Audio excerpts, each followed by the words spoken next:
Holy Spirit, we ask that this meeting tonight, just as we have prayed, you will be pleased to use this to guide our lives unto greater things. We pray that Jesus will continue to be the very center of our lives, of our pursuit, and of our focus. Others may fall by the left side, so many others by the right, but we are determined not to fall.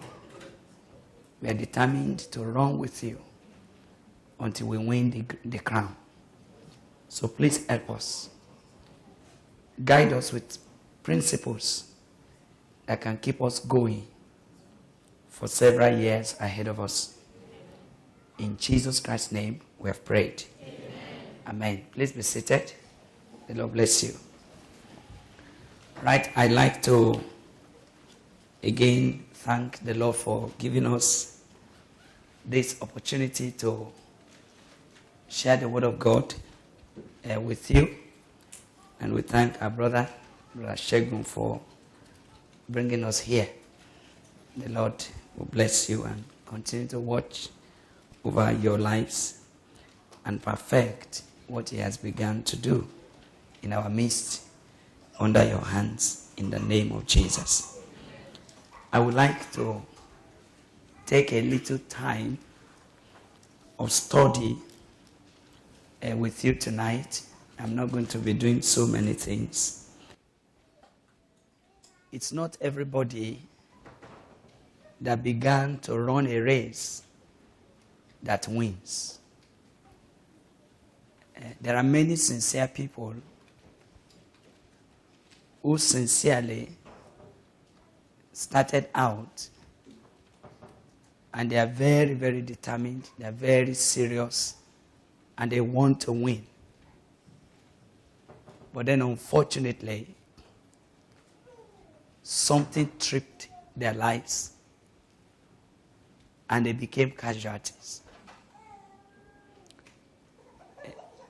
The unfortunate thing is that when people become casualties, having made several efforts to be able to rise and they can't, many of them turn their casualty position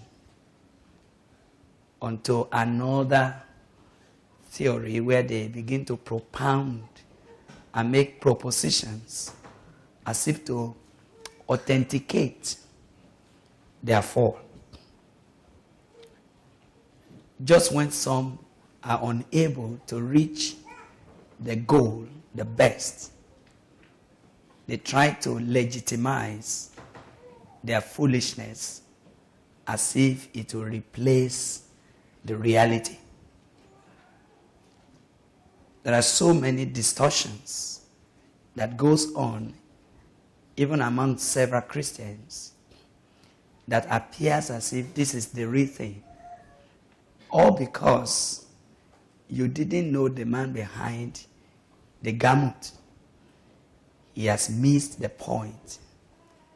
He has failed to touch the gold. He has omitted something that is serious. But having not had the humility to catch it back, or he thinks it is too late to retrace in order to get back on track, he thinks to himself, let's just go on. There is not only one way to heaven. We can devise other means of getting there. So you see him going on. Unfortunately, those who follow don't know how he arrived at that decision. So they follow him as though they are following a genuine man. But in himself, he knows that he has missed something and he's not getting at it. But he hates to be told that you aren't getting anywhere. So he speaks so loudly. He makes a lot of noise. it tries to sell what is not there. And he hopes that at the end, he will have, even if he didn't get anywhere, he will have done something anyway. There are many colleagues of yours you will meet on the road who actually, sincerely set out to be great for God. But somehow they missed the rules. And as a result, they are either too discouraged to go back seeking what to do. So they just say, there's nothing there, there's nothing there. It's not that there's nothing there. If you possibly probed into their hearts, you will know that the more they are shouting, there's nothing there, there's nothing there. What they're saying actually inside is that there is something, but I couldn't catch it. There's something, but I couldn't access it. There is something there, but I couldn't get it. But what you will hear them say is as if there's nothing there. And they may persuade some people who are ignorant to settle with them as if there is nothing to pursue seriously.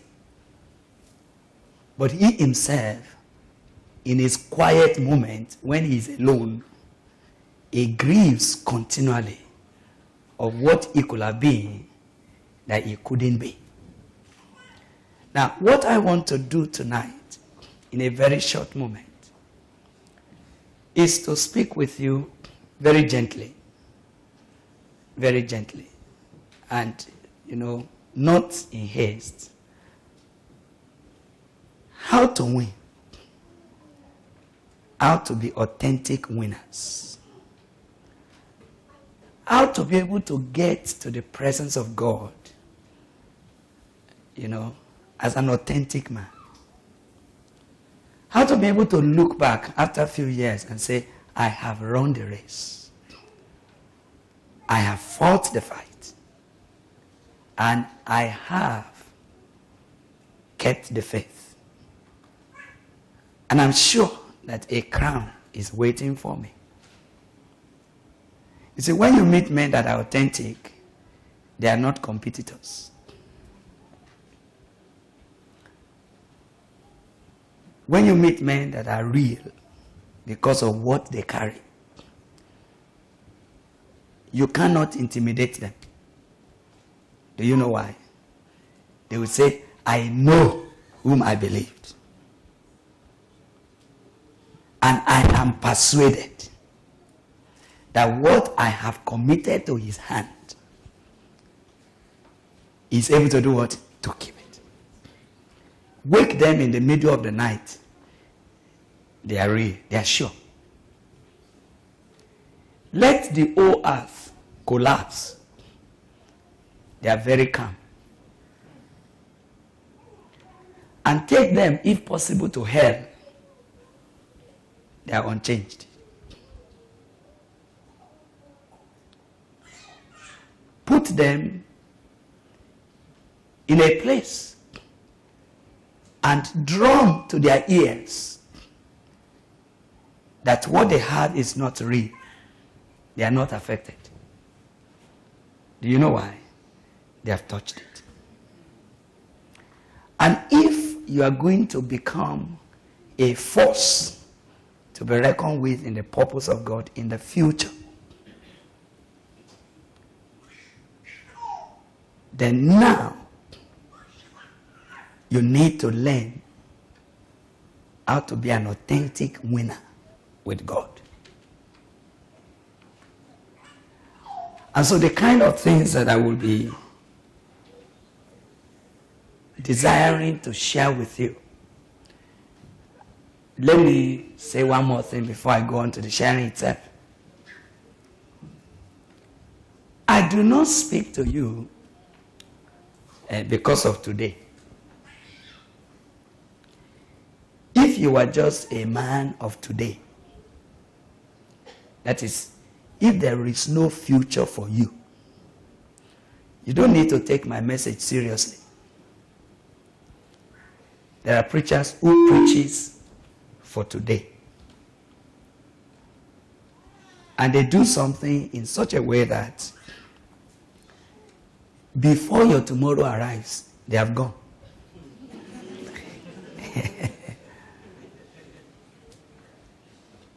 Just before you will wake up to realize that what is behind 6 is more than 7, they have already disappeared. And then you are saying, but they didn't tell me that there is something like this. I thought yesterday was the only day. So I spent all my emotion, all my affection, all my time, all my thinking. I put in all my weight on that thing that they were saying is just for that time. And now I am finished. I have nothing to run.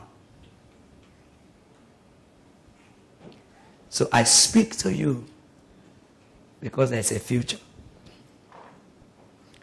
I speak to you not because of what you are even passing through today, because it will come to pass. Even if you have a problem, you are only passing through it. And if you don't stop, you will soon discover that you have passed through it. And it has become something behind you. Even if you have a colleague, a contemporary, if you are not stagnant and you are moving, you will soon discover that your contemporary of today actually is a temporary company. I hope you know, contemporaries, what are they? They are temporary company. It's true. And so if you know how to run and to win, those who are your contemporaries today, they will not be in your company tomorrow. And then they will see you, they say, oh, he used to be in our company. That's good. He used to be, but not now. He has moved. So we're speaking not about today. We're speaking about the days ahead. Those who do not have a future don't need to pay attention to this kind of message. It will disturb you.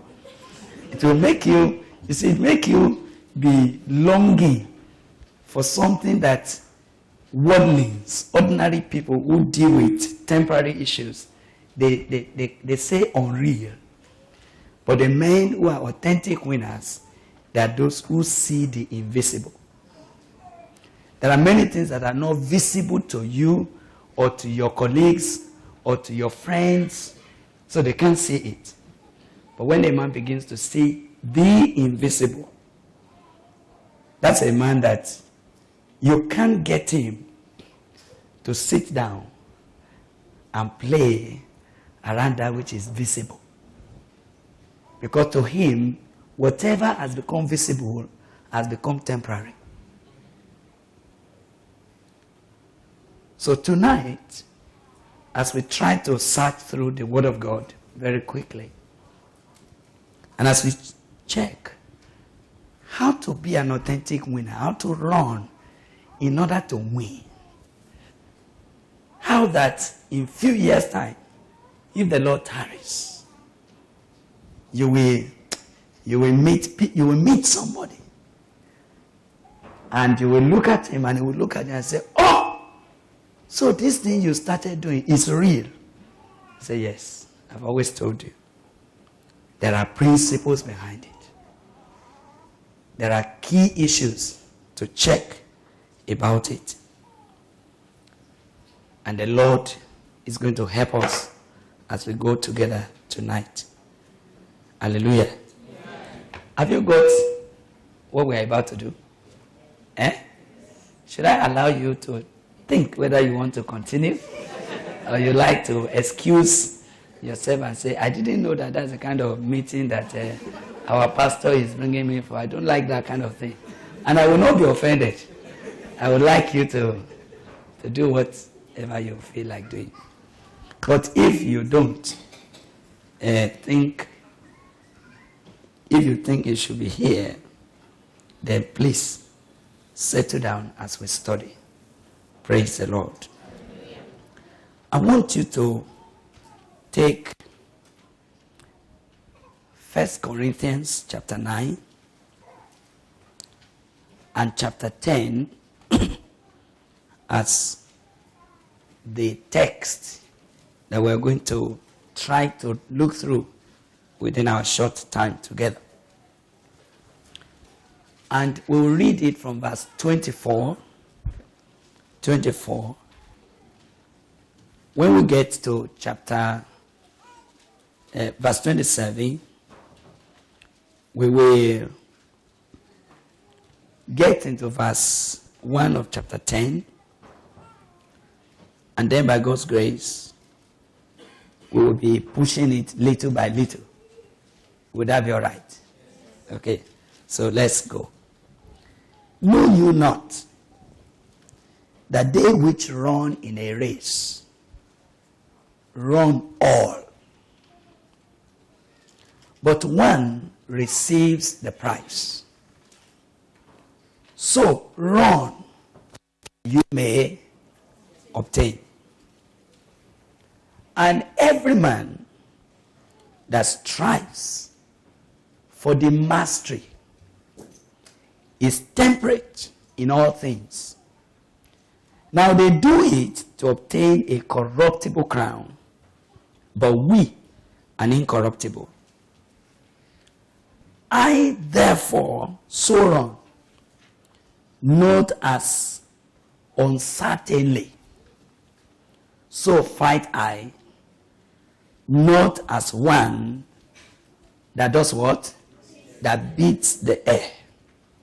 But I keep under my body, and I bring it into subjection, lest that by any means, when I have preached to others, I myself should be a castaway.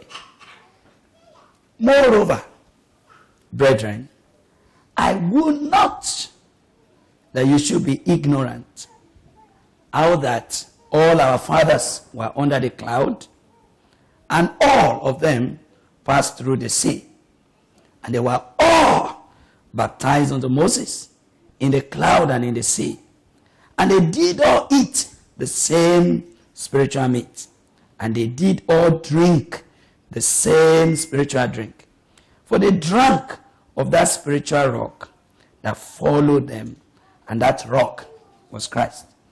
But with many of them, God was not what? Well pleased.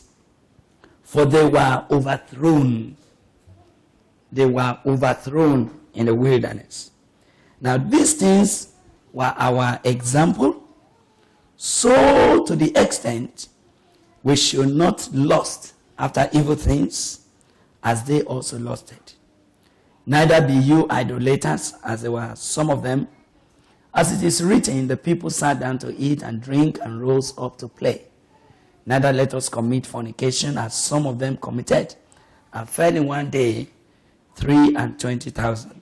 Neither let us tempt Christ, as some of them also tempted, and they were destroyed of serpents. Neither murmur ye, as some of them also murmured, and were destroyed of the destroyer. Now, all these things happened to them for examples, and they are written for our own admonition, upon whom the ends of the world had come. Wherefore, let him that thinks he stands, let him do what? Take heed, lest he falls. There has no temptation taken you, but such as is common to man. But God is faithful. God is faithful. Hallelujah. Amen. Who will not suffer you to be tempted above what you are able to bear, but we, with the temptation, also make a way to escape, that you may bear it. Let's stop there. We've read quite a long passage, but it's all right. We're going gradually through. Now, the first issue that I think the Holy Spirit will want you not to ignore is that the Word of God in verse 24 of chapter 9 says, "Know you not? Don't you know that they which run in a race, all of them usually run?" You are not understanding. You see, if it were possible to already know that you will not win, what should you do? You just take it cool. And you don't need to run. You don't need to run. But the unfortunate thing is that both those who will win and those who will lose, they will first run. And because as they are running, they are expending energy. They are exasperating themselves. They are doing something. That's why running not to win is a double loss.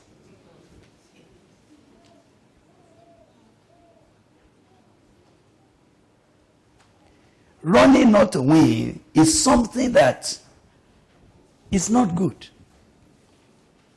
Because whether you like it or not, you have run. You understand?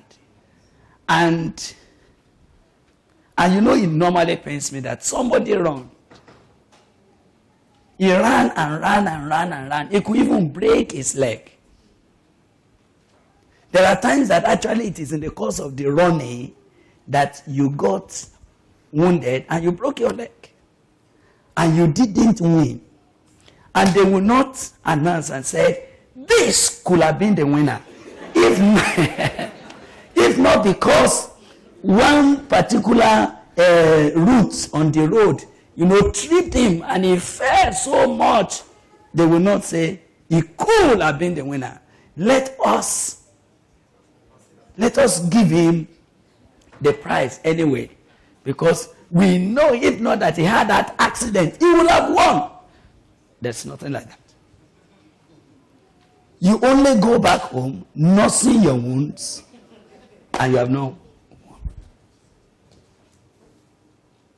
And you know it's so painful that when they are honoring those who win,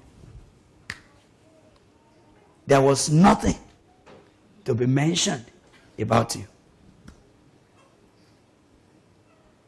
In fact, if you don't quickly pack yourself away, what will happen? Those who are jubilating with those who won will trample on your life and you may even die there. And yet, that was a potential winner. Who did they win? Let me inform you, brothers and sisters. If there was a reward for attempted Christianity, it would have been all right. You are not hearing me?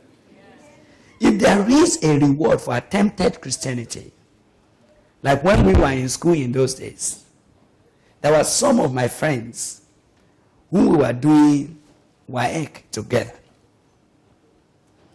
And they were not going to make WAEC. They couldn't pass. But then there is WAEC attempted. Sometimes we call it S75. And S75 in those days meant this young man went to school, he got to Form 4. But just before we were write WAEC, something happened, he couldn't make it. Or he wrote WAEC and he got complete F9 in everything. So, and you can get a job. When we were collecting £17.10 in those days, those who were S75, they will get something like £12. It's also a good job. And he goes about and he say, what's your qualification? He say, S75. So you are, if you don't know what it was, you say, "Kai, he has a big degree." But brothers, there is no attempted Christianity. It is even much more serious that the Bible says if a man had been righteous all his life, he's been all correct for his years, and then towards the end, he turned from his righteousness unto wickedness, and then he died. The Bible says, that thing used to pain me. It pains me a lot. Maybe that's why I decided never to go back. And you see, as Shegun was talking and describing and telling all the history and all of that, to me, that is history, you know. Good history, but it's history. I am not disturbed in my mind. I'm not confused that it is not history that will take me there. Not history. Oh, you wrote this book. Oh, you did this. Oh, you did that.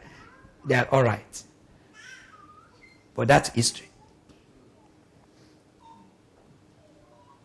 He said, if he turns from his righteousness, all that he has ever done shall be what? Forgotten. Wiped off. And he will be treated as that which has never practiced righteousness. And I don't like that. I don't like that. How would I? Well, look, brother, you don't understand what I'm saying. It's too serious. How will I go and become a classmate with someone who had never repented? Right from the beginning, he had known that he would go to hell, and he decided to go to hell. And when he got to hell, he knew why he went to hell. And then me, how will I become his classmate? And he would say, Bro Gbile, so you are also here. We thought that you will not come here. So why did you waste all your years going up and down, carrying the Bible and fasting and praying and doing all of this? So you will eventually come here. At least I am happy that I am here. I know why I am here. Oh, it's terrible. Let me inform you now. It may not be good for you, but I must tell you.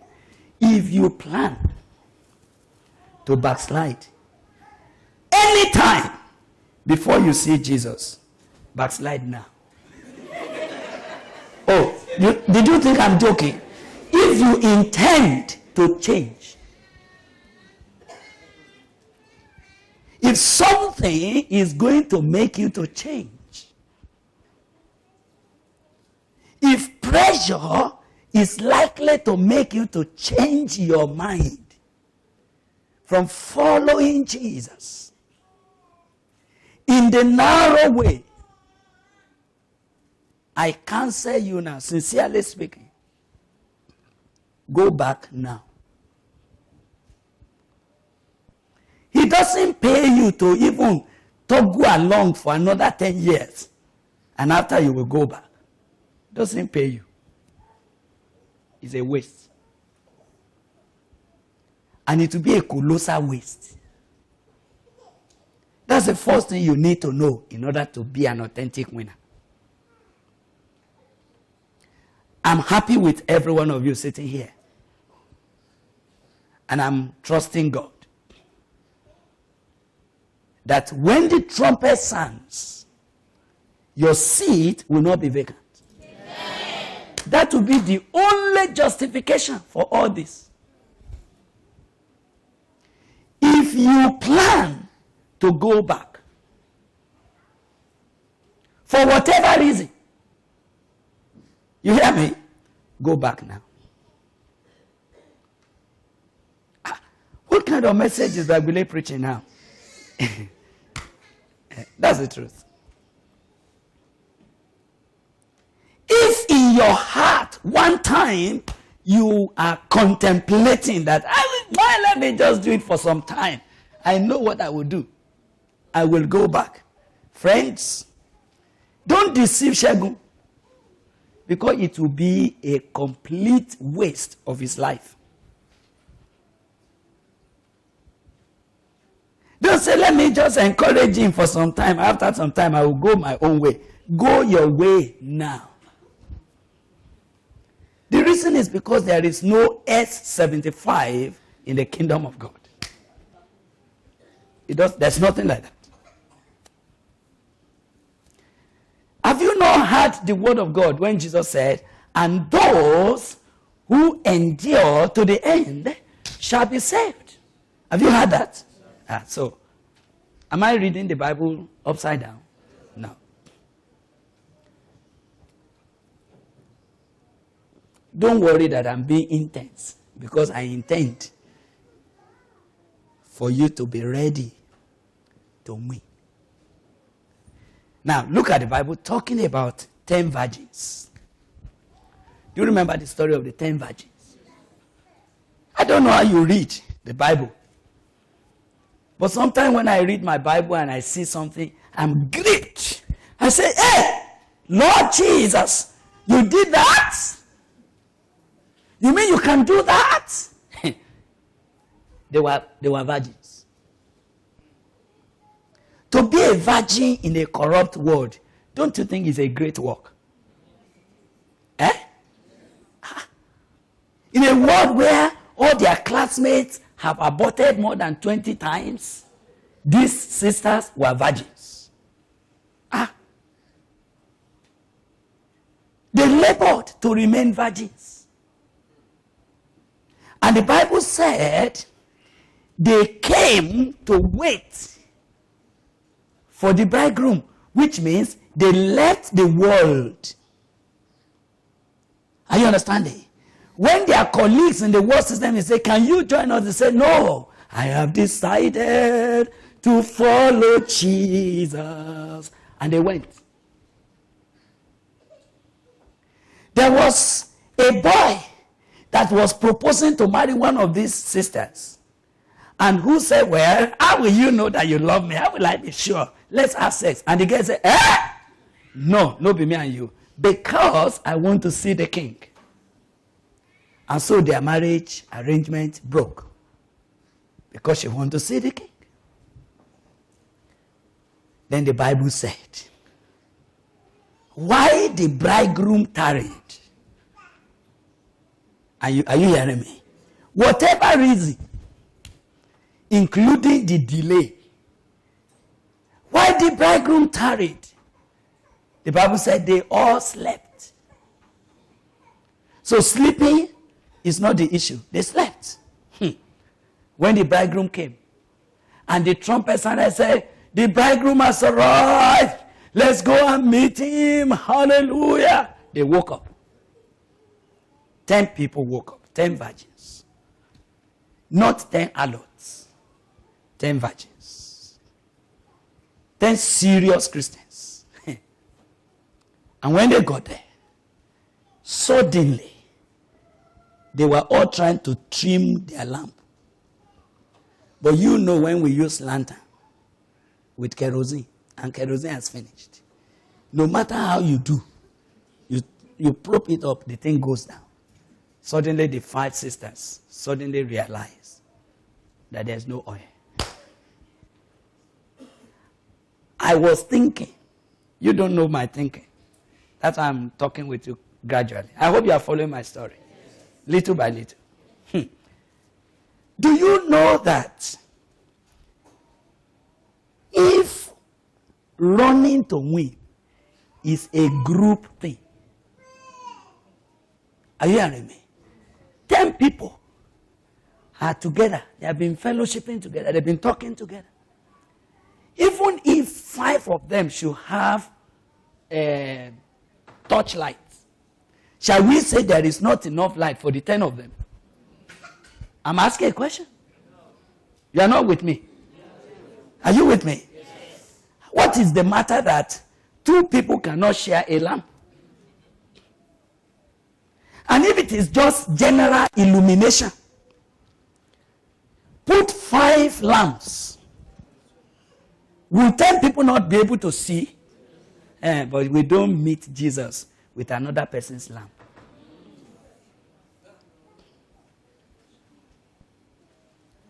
You cannot meet him with another person's light.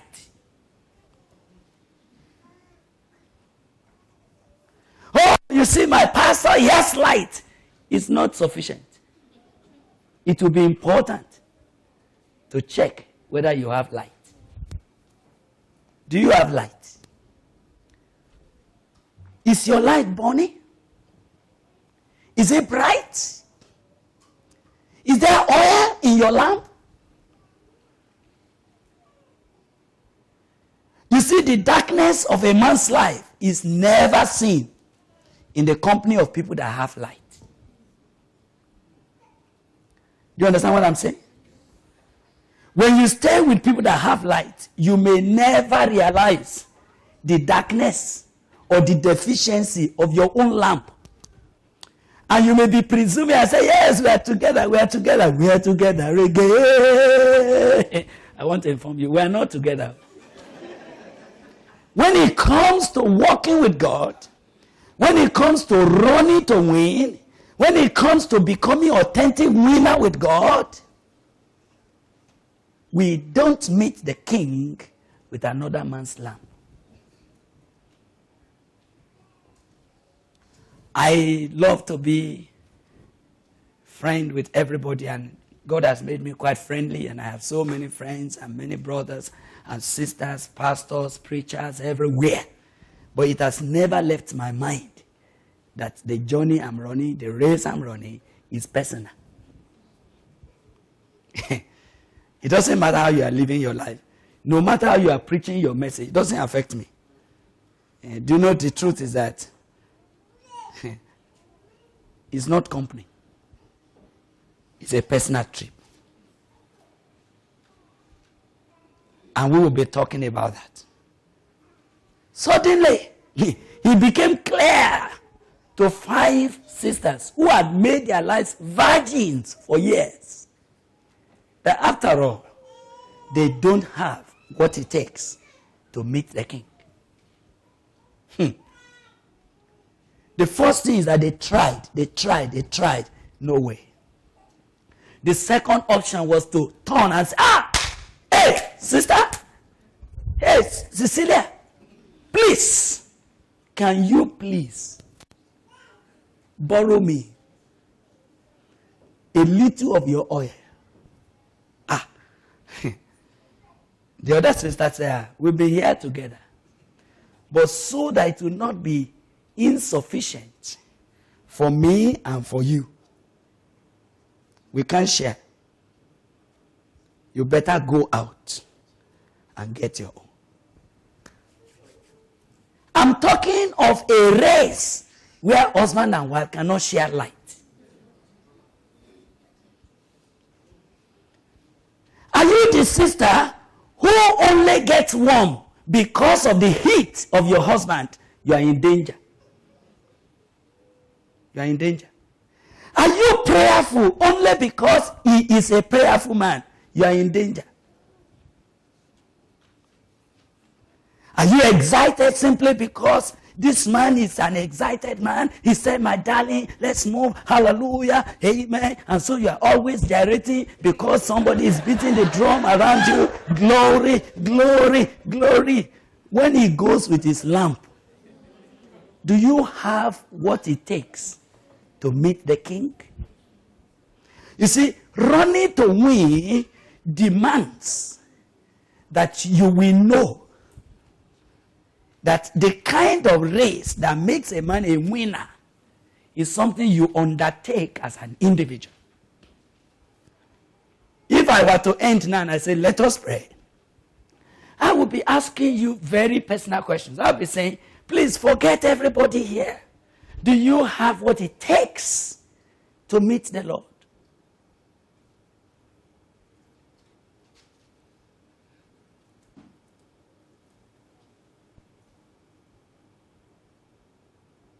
I'm very close to my wife. We're very close. We share everything together, everything. But we have never forgotten. In fact, when I want to help my wife or she wants to help me, I'm helping her to make sure her light is shining very well. If you have any advice for your wife this time, this is the time.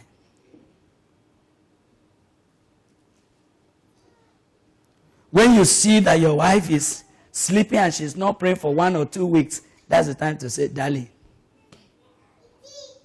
I think your lamp, something is getting wrong. You better do something. It's not enough just to say, hallelujah, Sunday, Rebo, Shenda, Korea. It's not enough. I'm sorry, it's not. You must catch your light and you must have oil. Otherwise, now, the sisters knew that they cannot step there without light. So it became urgent for them to quickly do what? Go out to go and buy. I'm wondering where they went. I'm wondering at midnight where they will get oil to buy. What it takes to meet the Lord is not bought by the roadside. So when you are planning to win, you must deliberately recognize that what it takes to win is not got casually by the roadside. You won't just dash in out and say, oh, let me quickly pick it there. No. Things that make a man to win with God, they are not superficial things you can pick in the supermarket. You get it only from him. Am I scaring you?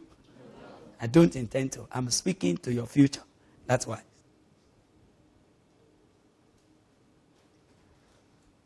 They went. The Bible said, by the time they went, the bridegroom came. Now, you know, I'm very, very imaginative in my mind. I'm saying, we are 10. We've been waiting for the Lord. And 5 took excuse to quickly go and buy something. What do you expect the 5 sisters that were there waiting when their colleague quickly went out? It's possible that they left their handbag and said, Sister Ronke, Joe, so that I can quickly dash out and come back. Then the Lord came. And the door was shut. And Ronke said, excuse me, Sister Debbie, we were here together. She quickly went out there. Please give her 2 minutes. She will be back. And the Lord said, no. It's finished. And the door was shut. So Debbie came back. Lord, you don't know me? I am Debbie.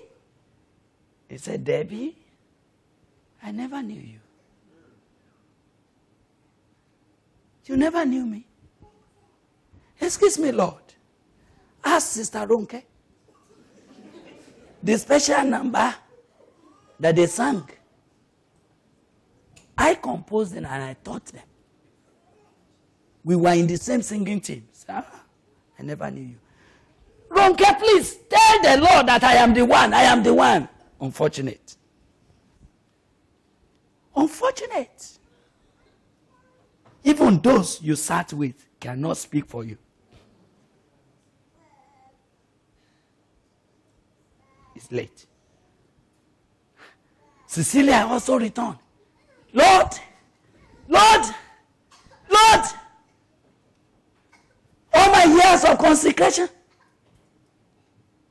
I said no to Kule because I want to remain for you. Now, yeah, oh, Ronke, tell the Lord. I don't know how their cries ended.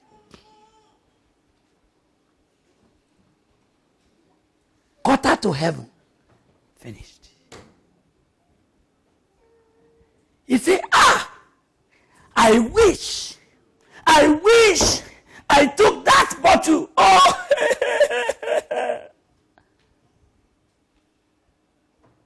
Those who were never virgins, they will perish. But these virgins, it's painful. Don't you know that everybody that runs in a race, all of them run? But one wins. One receives a prize. So, did you see verse 24, the last line? What did he say? So, do what? Run. To do what? In order to obtain. What a serious instruction. So, run in order to obtain.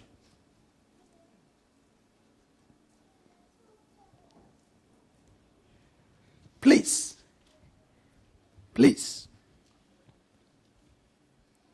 Is there a possibility that a great man who had been running very well may not obtain? I'm asking a question. Is there a possibility? If there is possibility that even those who enlisted others into the race can end up outside, can I ask, who is the big man that does not need to be careful? I'm asking. Is there one big man? Is there one big brother who had the second key? That even if Jesus locks the door, he will just bring out the second key and say, well, though you lock the door, I will bring myself in. It became serious when Paul said in verse 27. Somebody should read 27 for me. 9:27. But I keep under my body. Yes, sir. And bring it into subjection. Lest that by any means, when I have preached to others, I myself will be a castaway. Wow. Is there a simpler version? Yes. Read it. But I discipline my body and bring it into subjection, lest when I have preached to others, Yes. I myself should become disqualified. Is there any other simpler version? No, I beat my body and make it my slave. Uh-huh. After I preach to others, I myself will not be disqualified for the prize. Is there any other simpler version? Because these are all big English. Yes.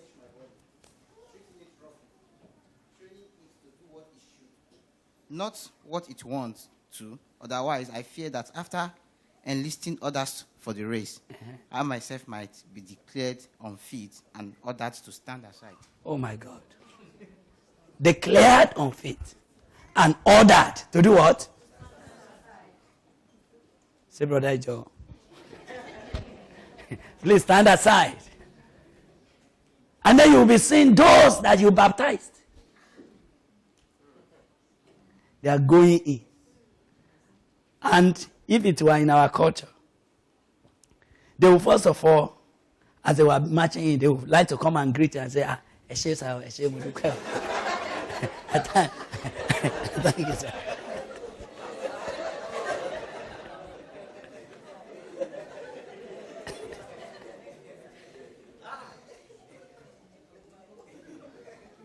And it is, is Oga not going there now?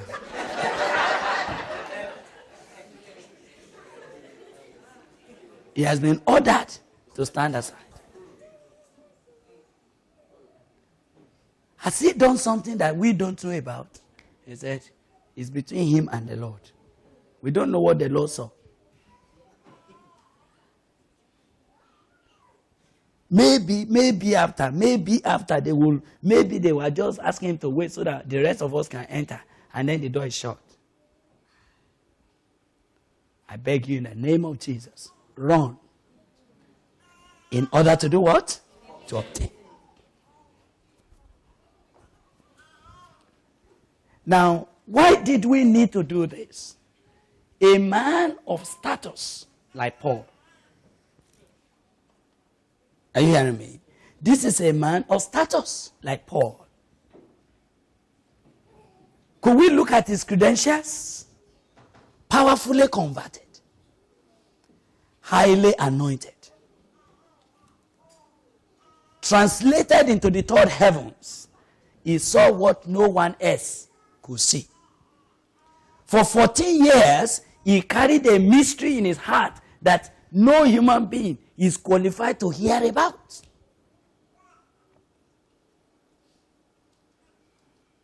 He had the privilege of planting several of the churches of the New Testament. In 3 years, he turned Asia upside down.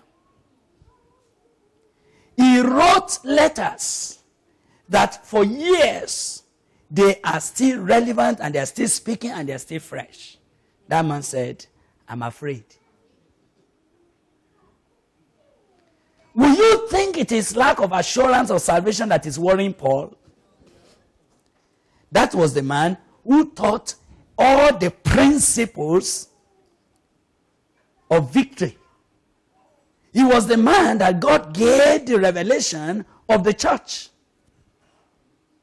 He was the one that saw the principles of the resurrection life. But I'm hearing him say, I fear.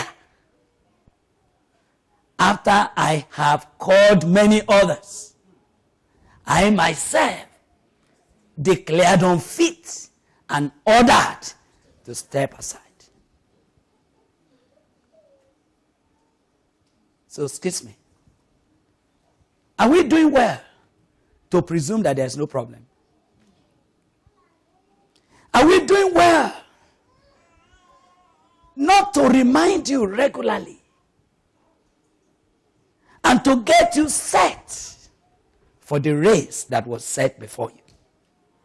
Are we doing well? Are we doing well? Not to help you look into the issues that are prevalent in your secret life that we don't see, and insist that you give yourself no rest until it is settled. Are we doing well to say you are blessed when inside of your spirit, the honest spirit inside of you is saying,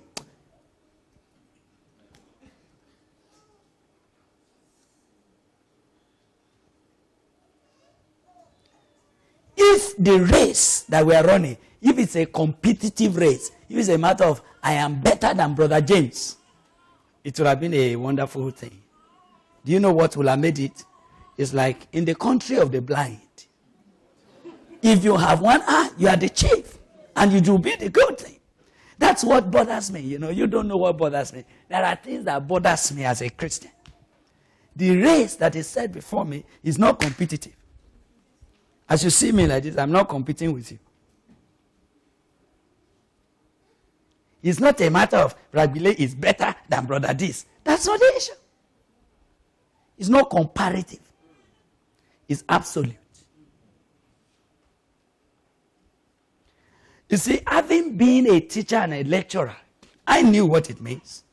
When we set exams and we are ready to mark, we don't do it arbitrarily. There are times that the performance of our students may be generally poor.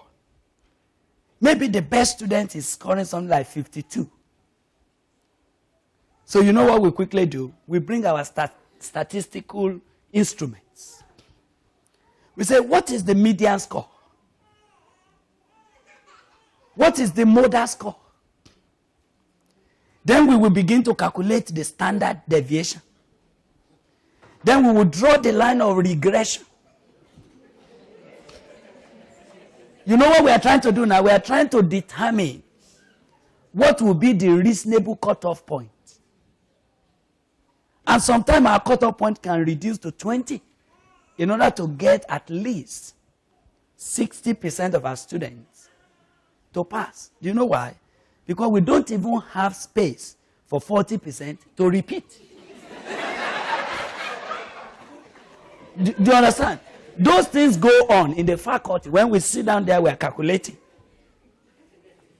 It's not absolute. And there are times that as a department, we are committed that a minimum number must graduate. Otherwise, the governing board will withdraw our subvention. They would declare and say, this department is no more profitable because we have employed 20 lecturers and they are not able to produce 10 students. We are sorry, we don't need that department anymore. So all of us, for the sake of our job, we've got to do something to make sure. You see, that's what we do. And it's like that all over the world. But I'm afraid to inform you that the race that is set before you, they don't do standard deviation or mean deviation. Excuse me. Every deviation from the standard of the Word of God can never be standardized. You see, it is in the world system that you calculate standard deviation. A deviation, how can a deviation be standard? That's how the world system operates. But in the kingdom of God, deviation is deviation. When you deviate from the Word of God, from the will of God, from the standard, you have deviated and you are out of the line. Otherwise, you are not understanding. Otherwise, God was looking at Sodom and Gomorrah. He wanted to destroy it. And a brother said, excuse me, if we find 10 righteous people there, will you not spare the place? God said, yes, if I see 10. I thought in my mind, 10 out of 1,000,000. You should find 10. But then they got there, they couldn't find 10.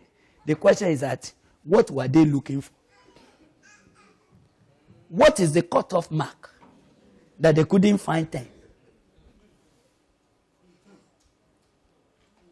Do you understand that now? He said, well, you know, we're in UK. I must inform you that, you see, there is no Nigerian Christian, there is no United Kingdom Christian, there is no American Christian, there are only Christians.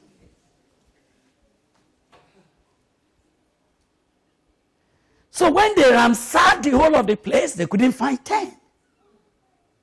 They even told the man of God, said, do you have anybody in this city? Go and bring them. Unfortunately, he couldn't produce more than himself, his wife, and his 2 daughters. 4. They said, sorry, we need 10. Only 10 will have kept this place, but you have 4. Sorry, but we cannot destroy you because your uncle has prayed for you. So come out. But as you are going, don't look back. If you look back, your own don't finish with that. Can you imagine? The pastor's wife looked back. And God did not consider that this is the closest person to Lot. Mrs. Lot. What? And she looked back. Just a glance. Just a glance. She does just like this, and that's all. She became a pillar of salt. The Bible says until this day, finished. Lot, they were moving, and he was hearing the footstep of his wife. Suddenly, he was no more hearing the footstep of his wife. What is the natural thing for Lot to have done? To look back. He remembered. Lot, don't look back. If you do, you are finished. You are facing a race that even if your closest companion look back, there's nothing to do about that. You must go on. It's not a comparative race. It's not a competitive race. We don't draw lines of regression. We don't adjust. Do you know, as you are sitting here in this church, praise the Lord for you. But I want you to know that you are being enlisted, not for this local assembly. It's for the general assembly, the church of the firstborn, whose names are not written in local register, whose names are written in the Lamb's book of life. That's what it is. So you see, what I'm dealing with my own life is the fact that I'm preparing myself for the general assembly. In that general assembly, people like Daniel, people like Joseph, people like Shadrach, Meshach, Abednego, people like Stephen, men like Paul, Jeremiah. These are the people. Men like Elijah. They are the ones that are waiting to welcome me. I say, Bro Gbile, you are welcome. So you made it finally. They are the ones I want to shake.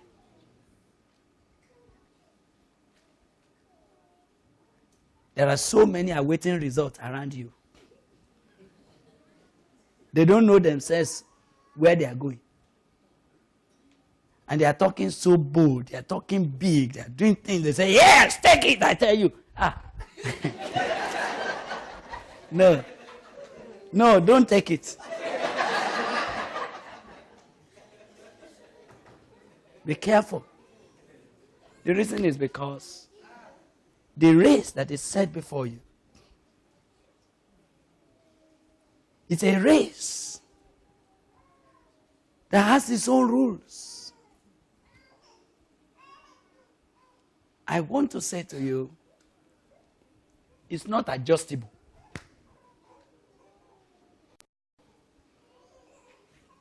God will do everything to give you grace to run, but the standard is set. Am I communicating with you? So several times as I'm reading the Bible, I say, oh. So it means we don't get there by quota system. It's not compulsory that every denomination should be represented. It means there will be a whole congregation and there will be only one. And they will say, but you have not taken anybody from this place. They say, we don't have to. We don't have to. So, run. That you may do what? You may obtain. That's the first critical matter you must not forget. Every man, in verse 25 now, that strives for what? For the mastery. I hope you know the meaning of mastery. What's the meaning of mastery? Excellence. You've got it. And I'd like you to know that the race that is set for us, the mark of it is excellence.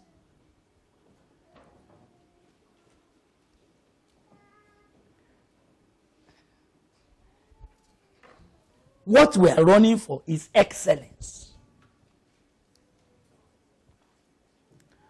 Some years ago, I was asked to make a presentation. I think some university students were to have a conference, a Christian conference, and I was going to speak to them. And as we were studying, I had to search through the Word of God, and it suddenly became clear that the race that we set before us, unlike the normal human race, where 40% can be a pass mark. And even if you have something like P8, you are still somewhere. But the race before me and you, the rate, the cutoff is excellence. Is excellence. So you hear scripture saying something like, follow peace with all men and holiness, without which no man. Is that not too serious? Isn't that serious? No man. It's too much. Relax it. Reduce it. At least give a range. Give a range. If somebody is 80% holy, they say he tries, we thank God for him. He's doing this, he does this, he's done this, we thank God, we do this. The only problem is women. Shouldn't he make it, Lord? Can somebody be good and there will be no but in his life? God. Are you priding yourself somewhere and say, well, I'm not that bad, I'm not that bad? Excuse me, that's not the language of the race. The language of the race is not, I'm not that bad. I'm not the worst Christian. That's not the matter. It's not about it, I know myself. I'm not the best, though, but I know where I am. You don't know where you are. You yet don't know where you are. So he said, every man that strives for the mastery, for excellence, is what? Is temperate in many things. Is temperate in most things. Is temperate in some things. Oh my God, what is all? What's the meaning of all things? Wow! In all things. All. It means every segment of life, he is temperate. He is deliberately focused. He's checking this side, he's checking that side, he's checking this side. In all things, he's temperate.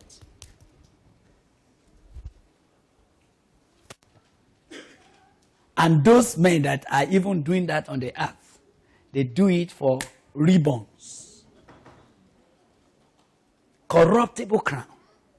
But we, an incorruptible. Let me ask you quickly, would you like to quickly go to 2 Timothy?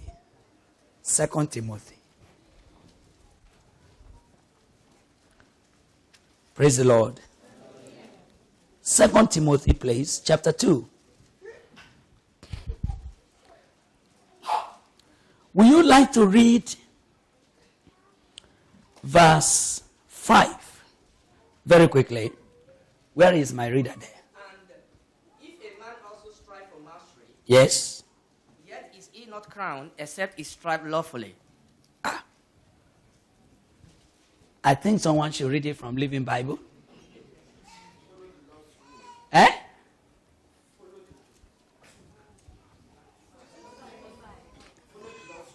For doing his work.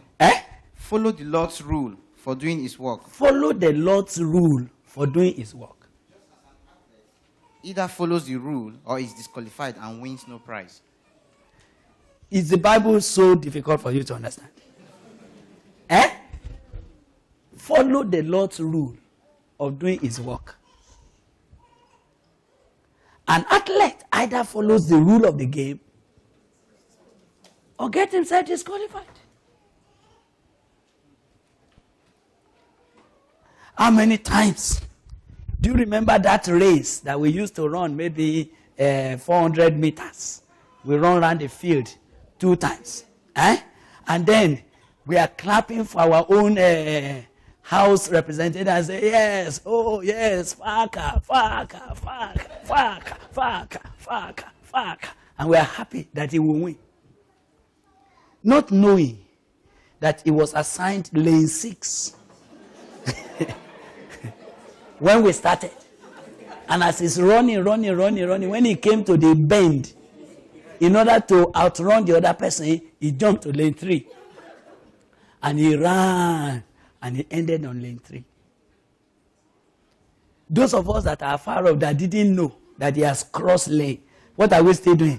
Faka, faka, faka, faka, faka, faka. Yeah! Oh! Then when the announcement will be made, they will say, Faka, representing so house,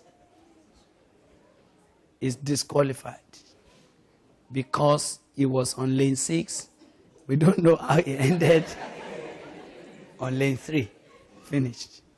Now, let me ask you, what happened to our house? What happened to our house? We lost our chance completely. All the training, all the money invested, finished because he jumped the lane. Are there some people, some of you who have jumped the lane? Ignorant men like me, I don't know you jumped the lane. But the man with whom you have to deal is the one that sees everything.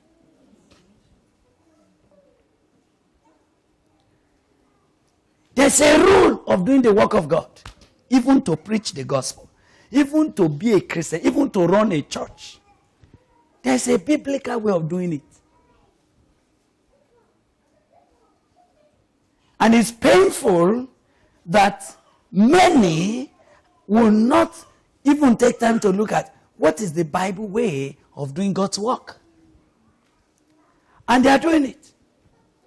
But you may be expecting Brother Gbile to be going up and down and say, why are you doing like that? Why are you doing like that? You know, I've learned to know that there are many things that don't concern me. Many things. Only few things that concern me that I must focus on. Because when you get over there, him with whom you have to deal has record. Are you planning to win? I didn't hear your answer. Yes. Follow the rule. Let me tell somebody. Ask the question and say, are you planning to win? Then do what? Follow the Lord's rule. Hallelujah.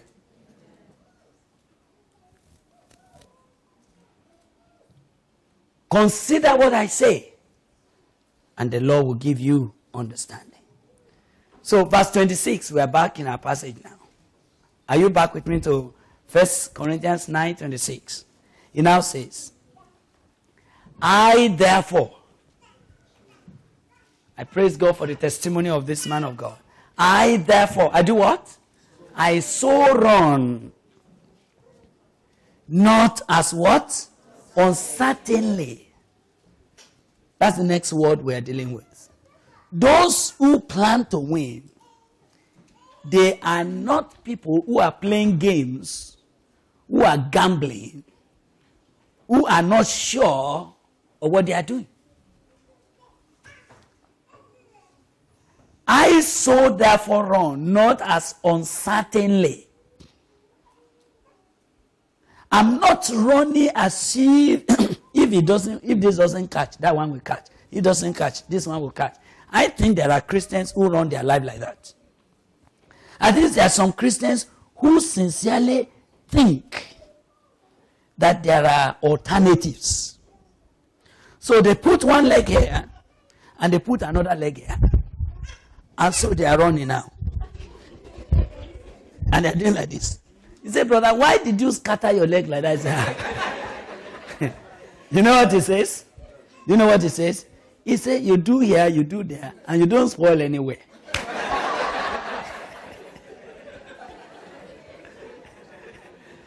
That look like a Yoruba proverb. There are many Yoruba Christians who are not Christians. All they are simply doing is that they are doing their tribal stuff. They are here, they are there. You know, they say, well, you know, we can just go with them, and then we go with them. No. If you want to run to win, you don't run uncertainly.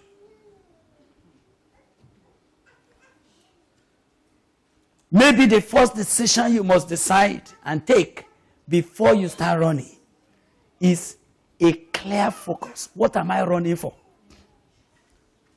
Where do I want to end it? Am I planning to win? Do I really want to be with the Lord, or I just want to follow men and they say, yes, Brother Gbile is there, he's here, he's there? No. Do I want to be popular with men? I want to be known of God. You've got to decide what you want. Hallelujah. Amen. Before I started to be a preacher, I took a decision. I took a decision. You were not there. I have no doubt in my mind what I'm intending to become.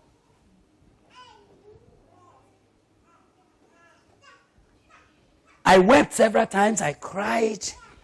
When my friends and colleagues, when we come to junction, oh, and I have so many people that we started to run. Then we come to a junction. And I'm hearing brothers, they say, Bro Gbile. I say, yes. Yes, we know that that is what the Bible says, but it is not practicable now. And they branch. And I'm hearing God. You know what he says to me? He said, you are not going together. I said, but we are going together. I said, who told you? Where they are going, they know. I said, Lord, you mean we are not going together? He said, face your front. You see, in this race, am I communicating with you? Things out. Crowd, things out. Friends drop. Companions drop. You've got to be certain of where you are going if you want to win. You can't come to this country if you are certain of where you are going and say, well, when we get there, you know, I didn't know how things. Once I see that, I know that you are running uncertainly.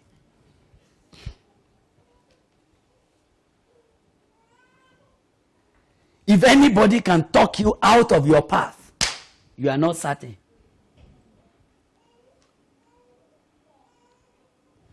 I don't know Nottingham. You understand? I don't know. I don't know this road. Now, I now sit with you in the car, and you are driving me. And I say, Shegun. You say, yes, sir. Turn here. I think this road will lead us to the church. What will you say? What will you say? You will say, no, sir. With due respect to you, no. Yes, you don't have to be rude.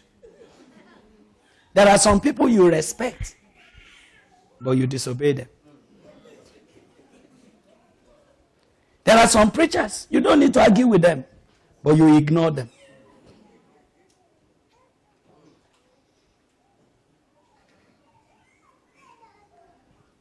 There are books Fat books that you don't need to worry your head about. Ignore it. It's carrying you nowhere. The unfortunate thing is that you don't always know the end of those people before you follow them. But you know what the Bible said?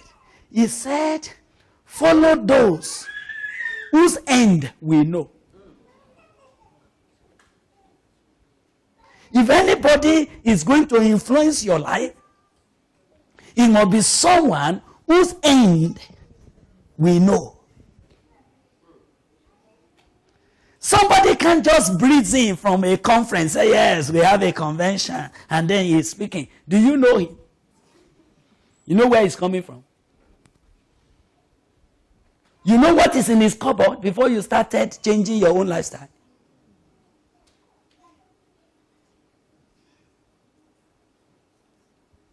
As I'm dealing with the principles of how to run to win, look at it. Look at 2 Timothy again. You know, sometimes when an elder is instructing a young fellow in the matter of running, they speak in a way that is very, very peculiar. In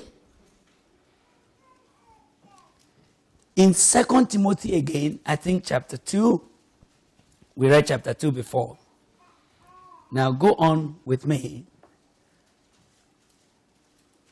Oh, I think I should not go to chapter 2 now. I think it's chapter 3. Look at verse 14. He's instructing his son in the Lord. See what he's telling him. Verse 14. Who is reading for me? 3:14. But you must continue in the things which you have learned and been assured of, knowing from whom you have learned, knowing from whom you have learned them. Wait. Repeat it. What version is that? Is it New King James? New King James. Read. It says, but you must continue in the things which you have learned and been assured of. And you have been assured of. Knowing. Wait, sir. Wait. When you want to win, you must learn. Quite all right. But you must learn things that you are assured of. Things that you are what? You are sure of it. There are many things that people say they are flashy, but you are not sure of them. These are untested principles. Untried men, unfermented wine. When you see palm wine that has just been brought out that is not fermented, it will just be doing like that. But when it has become fermented, it settles. There are many doctrines flying everywhere, unsettled, unfermented. Then you grab it, you will lose. That's not how to run in order to win. There are principles that we're assured of. If you want to ask me, whom do you recommend we follow? I will tell you, follow Jesus. Because that is one man that God said, I am well pleased. You know, when I was in primary 1, I had a problem. I'm always sitting in front. I sat in front. And there's another girl that sat by my side. We're all with two like that. So whenever the teacher has written something on the board and he wanted us to write, and you know, our teachers of those days, one hand on the chalk, the second hand is on the cane. So when he tells us to write something, and he's coming down to check whether we have written it very well, I'm the first boy that you will see. And then as he's checking, is that how to write? Is that how to write?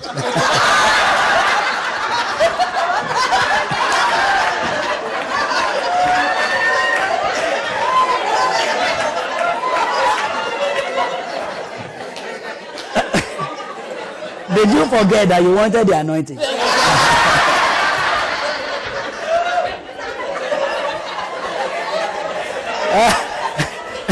Hallelujah. So when he hit my head like that, the girl that was sitting by my side, he will quickly see. Then she will use this and do like this, do like this. Then when the teacher said, have you not finished? He said, not yet, not yet. He said, and they will leave that one. And then the other boy that is sitting at the back, he said, why did they beat Gbile? And when they know that what I did is what they also did, they are doing like that. So they escaped the cave. So you know the next time what I did? I carried my chair. I don't want to sit in front of them. I came to the third row.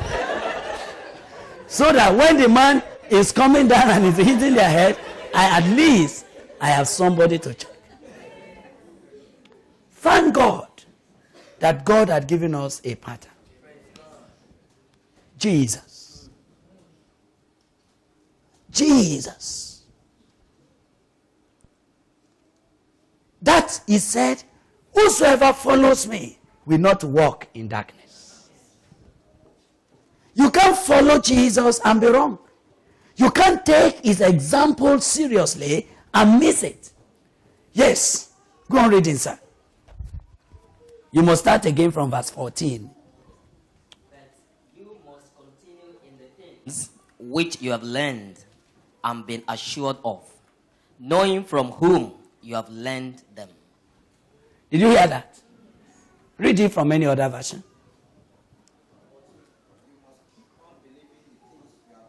What you have been taught. You know they are true, but you know that you can trust those of us who have taught you. Hey, hey, hey. Hallelujah. Amen. Do you hear that now? If you are planning to run in order to win, you must continue in the things that you have learned, of which you are assured. Something you are sure. And you must know from whom you have learned them. You hear me?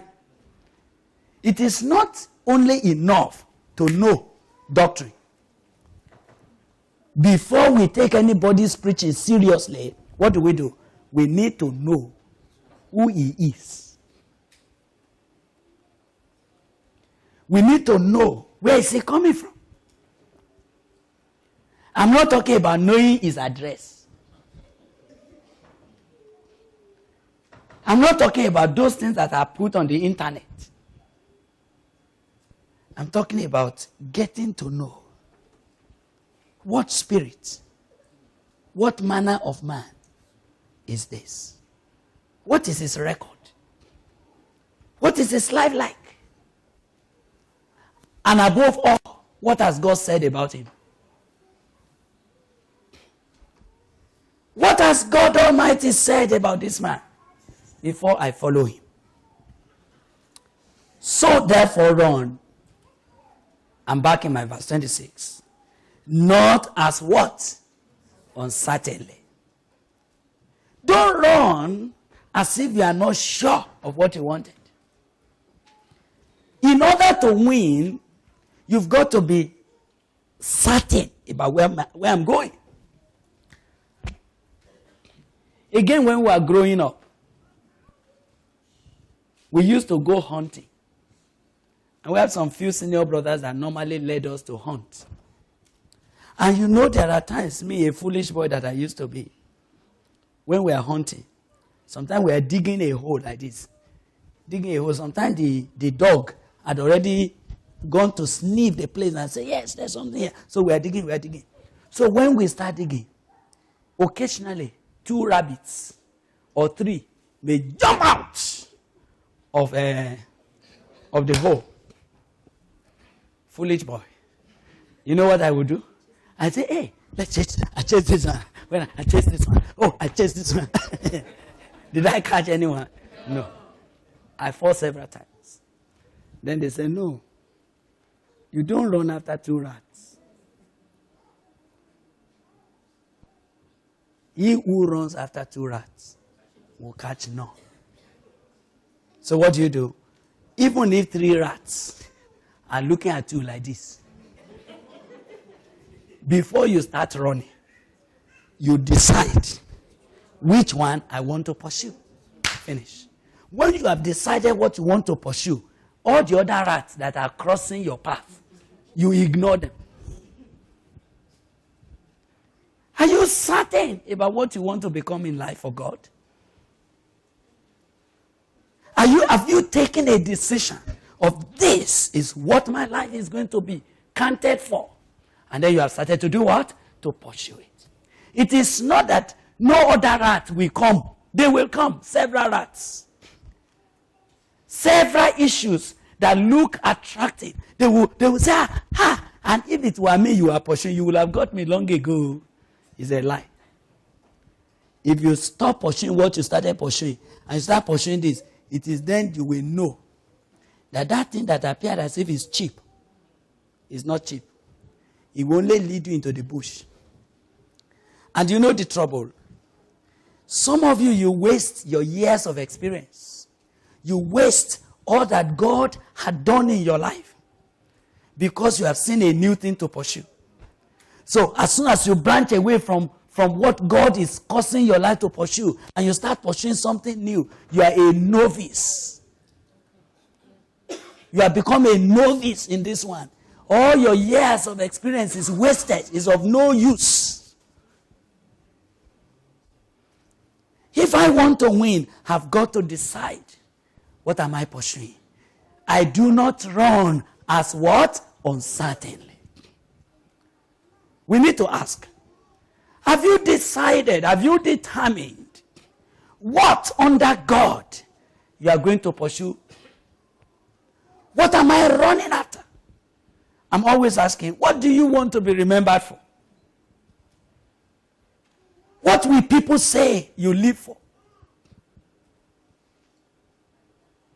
Do you know that even physically, some of you could have arrived somewhere in your life, but indecision is making you like this.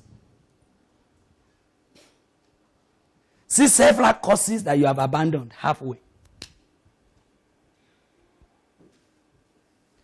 So you are not expert in anything, and you cannot be a professional in anything. So every time you are looking for a job, they consider you not for anything because you know nothing particularly. You know everything peripherally. How can you become anything? I run not as uncertainly. It is from the beginning of your race that you're going to decide what I will become. It is not after 10 years. Right from now, you are deciding this is where I'm going. One of my professors who thought that I was a waste. That's what he thought. Because I was his best student. When I have written any seminar paper, he treasures it, he brings it out to the class to read it to my colleagues. So he thinks highly of me.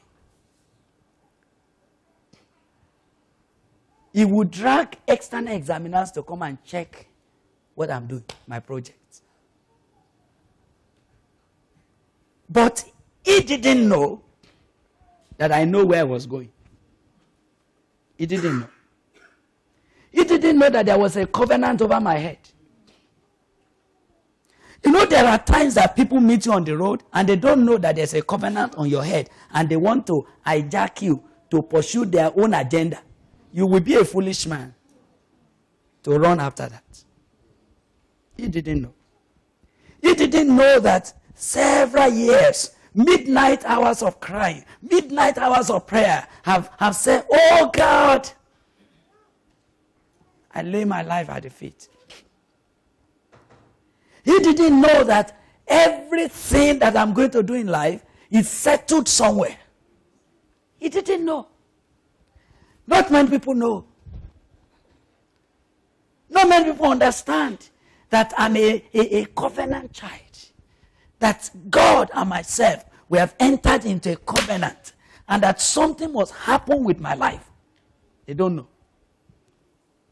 They don't know that I'm living for a purpose. That by the grace of God, before I die, it must be accomplished. By the day I'm closing my eyes and saying, Lord, I have finished. I would love to actually finish. So, I went to the campus and I wanted to greet him, and I went to his office and he looked at me and said, what are you doing? I said, look, I'm preaching the word of God. He said, yeah. What a waste. Is that all you are doing? Is that all you are doing? I said, sir, that is all to do. You see, you don't know how to deal with people. He said, is that all you are doing? I said, excuse me, that is all there is to do.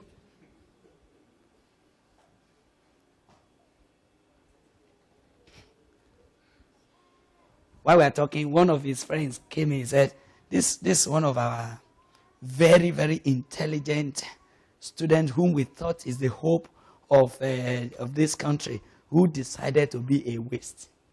I didn't allow him to go with that statement. I stood up and said, sir, and you will hear about me. It's not a waste.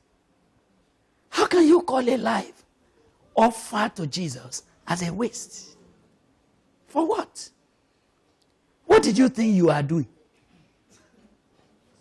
What are you doing?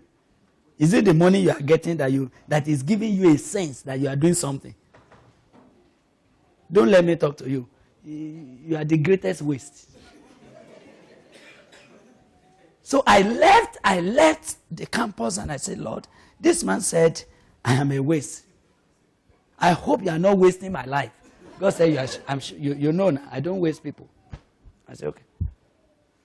And I wasn't doing it to go and show him. I was just living my life as the way I knew how to live it.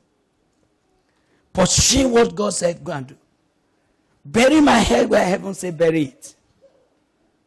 Some years down the line, I was invited to the campus to come and preach. And they did so big publicity. And all these professors and all of them, they are now in the chapel.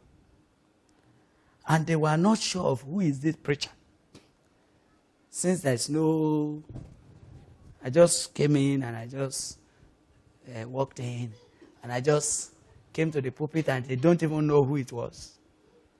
And as the word of God was coming, I had begged God. I said, Lord, you must give me something that justifies that I gave my life to you.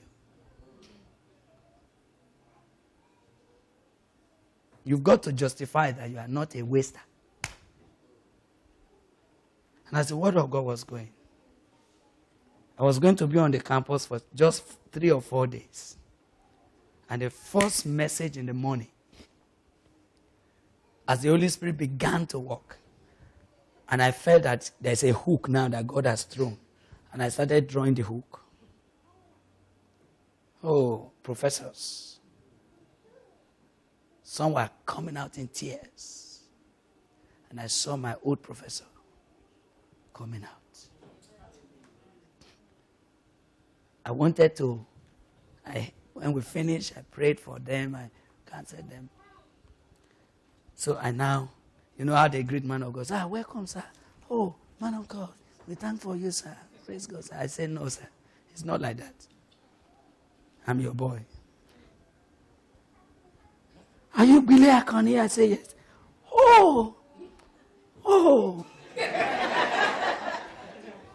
So this is what you have become. Oh, you are my teacher now. Please pray for me. Please, I need help. We are just foolish, going up and down, not knowing anything. He was going to kneel down for me to pray for him. I didn't need to remind him that I'm not a waste. There's no need. Those who argue with you on your path, if you want to win, let me ask you, do you know that when you are running, there are always two camps. Every time you are on a field. What are those two camps? The camp of those who are your supporters. Am I right? And then the camp of your opponents. As you are running, those one here say, yeah, yes, oh, hallelujah, you will make it. Yes, oh, more, yeah, oh, ah. Right, that's one side. No, you cannot make it, no way. It's there.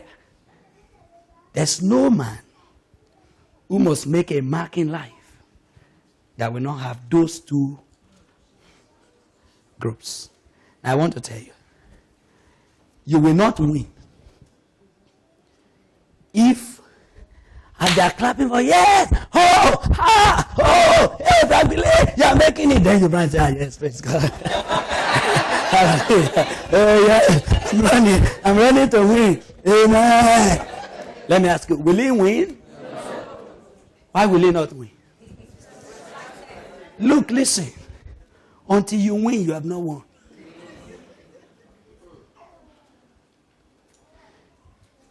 Worrying your head about admirers, supporters, praise singers. Instead of keep running, you are dancing to their music. You will not win. No. It is not only the devil that makes a man not to win.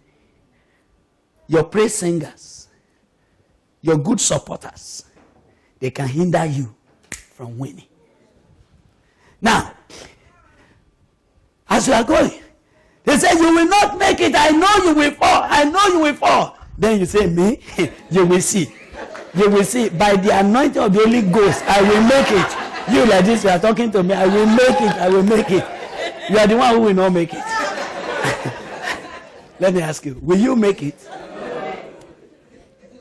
Any man that has chance to answer opponents or to dance to praise singers is already a loser.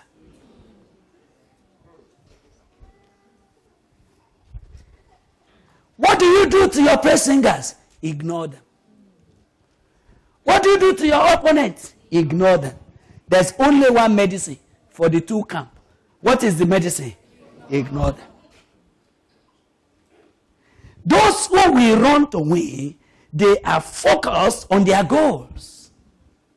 And they do not have time to shake hands with praise singers. It is when you have finished the race, when you have come back with the cup, when the thing is in your hand, then those who would like to take photograph with you, they do like this. You take photograph. That's how to do it. But when the cup is not in your hand, why do you take photograph?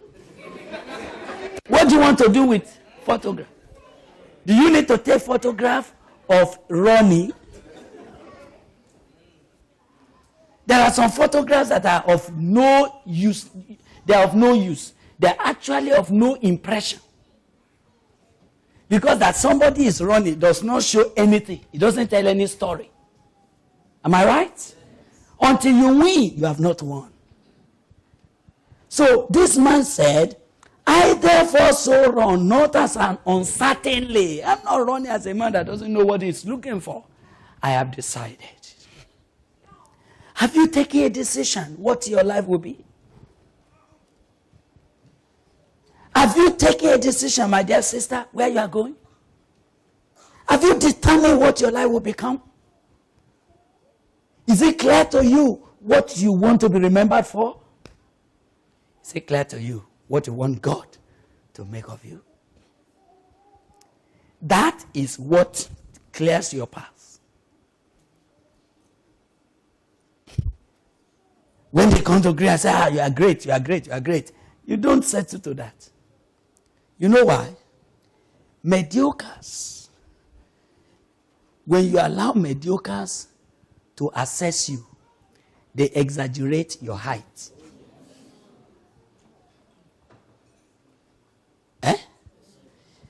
You see, if somebody is like this, a dwarf, and you ask him to describe somebody like this, say, his head actually reach heaven. As his head reach heaven. Why is it like that? A dwarf is assessing you.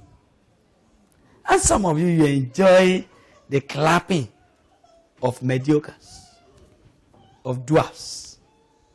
You like people who don't know anything to shout for you.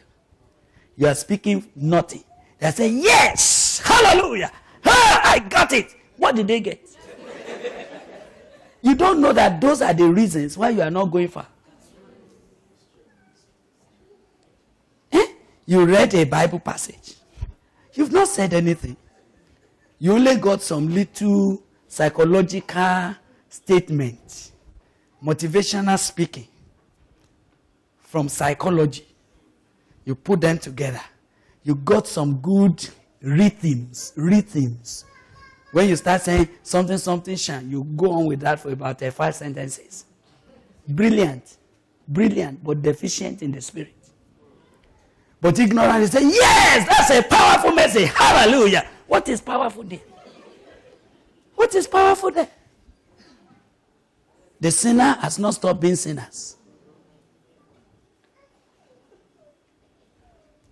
The compromiser is still telling lies in his office. When last did you hear anybody cry under your preaching and say, what shall we do to be saved? And you agree for anybody to say you're a great man. Why? You don't want to win. Those who plan to win, they ignore. They don't allow dwarfs, mediocres to assess them. You hear me? They are not desperate for men's commendation. Brother Paul said, those who commend themselves by themselves, they are not wise. Do you want to win? The only commendation that is important is God's.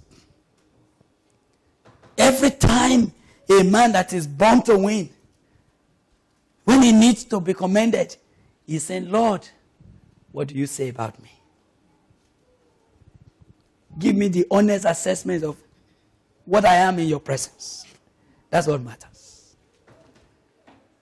That's what will make you to get at where God is leading you. And those who plan to win, by the grace of God, they can ignore blackmail. You're not serious. And so what? If you say I'm not serious, does that make me unserious? So why do I need to argue with you? Bro Gbile, you are not serious. You don't know what you are doing. Yes. I don't know what I'm doing, but I know where I'm going. What's your business with me? I see a lot of unnecessary argument. Useless, aimless discussion. As if it matters. What does your opinion of me, what does it mean? So look at a man who wants to win. Look at him. 1 Corinthians chapter 4. Are you there already? You are not there. All right. I want someone to read from verse 1, verse 2, verse 3, verse 4. I have so many good readers. So go on. You read up to verse 5. Yes. And steward of the mystery of God. Yes. Moreover, it is required in stewards that a man be found faithful. Yes. But with me, It's a very small thing that I should be judge of you, of man's judgment. Yea, I judge not my own self. Yes. For I know nothing by myself. Yet I am not hereby justified. Yes. But he that judgeth me Is is the the Lord. Therefore, Therefore, judge nothing before the time, until the Lord come, who both will bring to light the hidden things of darkness and will make manifest the counsels of the hearts. And then shall every man have praise of God. Is there any NIV here? Is anybody with NIV? Can you read it for me? 1 Corinthians chapter 4, 1 to 5. Yes, quickly. So then, men ought to regard us as servants of Christ and as those entrusted with the secret things of God. Yes. Now, it is required that those who have been given a trust must prove faithful. Verse 3. I care very little Uh-huh. if I am judged by you. I cared very little. Are you seeing a man who plans to win? I care very little whether you assess me or you don't assess me. Go on. Or by any human court. Yes. Indeed, I do not even judge myself. Uh-huh. My conscience is clear, but that does not make me innocent. Yes. It is the Lord who judges me. Good. Therefore, judge nothing before the appointed time. Wait till the Lord comes. Where's my living Bible, man? Can you read for us? Simple passage. Yes, sir. Who distribute God's blessing by explaining God's secrets. Yes. Now, the most important thing about a servant is that he does just what his master tells him to do. That's the most important. What about me? Uh-huh. Have I been a good servant? Uh-huh. Well, I don't worry over what you think about this. You see that? Or what anyone else thinks. Uh-huh. I don't even trust my own judgment on So- this point. Okay. My conscience is clear, and even this isn't final proof. It is the Lord himself who must examine and decide. So be careful not to jump to conclusions about the Lord's return as to whether someone is a good servant or not. When the Lord comes, he will turn on the light so that everyone can see exactly what each of us is really like, deep down in our hearts. Then everyone will know why we have been doing the Lord's work. At that time, God will give to each one whatever praise is coming to him. So, why do you need praise now? Why are you so concerned about what they say or what they don't say? Why does it really bother you? Why are you excited or depressed about people's comments? Sometimes when I sit down and I listen to people comments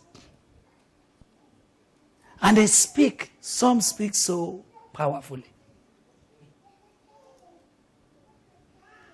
And they think they are talking about me as if I'm here, I'm there listening. No, I don't. I have no space for that. Because you don't know where I'm going. You don't understand. If a man is called to bring 1,000,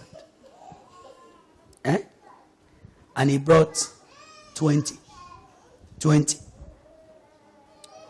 Another one is called to bring 15, and he has brought 5. On the surface, when you don't see the denominator under the fraction, what do you see on top? You see 5, you see 20. And according to your ignorant judgment, what do you conclude? 20 is greater than 5. Until the denominator had been supplied. And what you don't know is that the denominator of our lives is only with the Lord.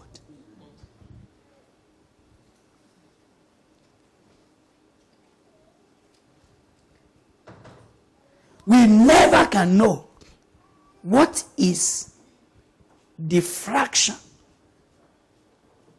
of the divine mandate of your life that you have fulfilled yet until we see the denominator.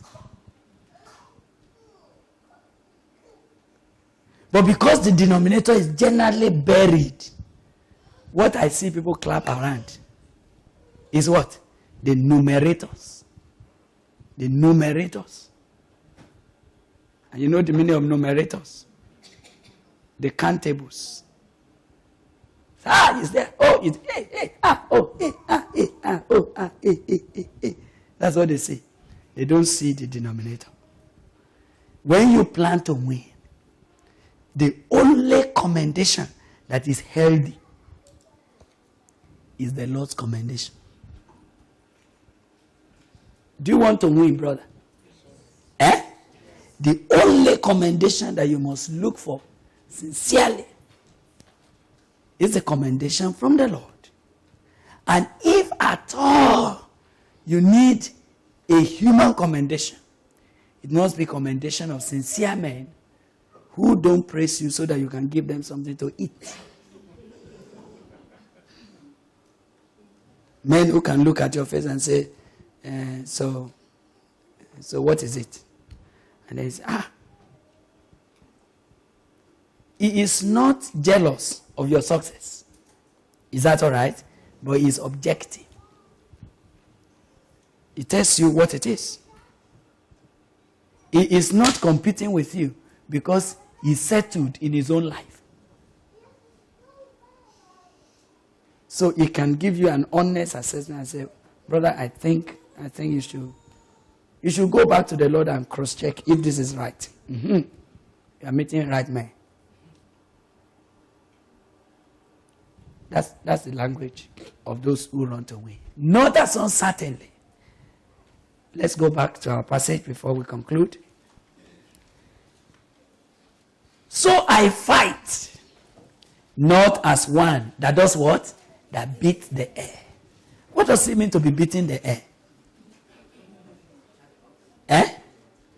To shadow box. It looks as if it's fighting, but it's fighting nothing. Set a target so that when you punch, we know what you are pushing. Don't just be everywhere. Don't be involved in everything.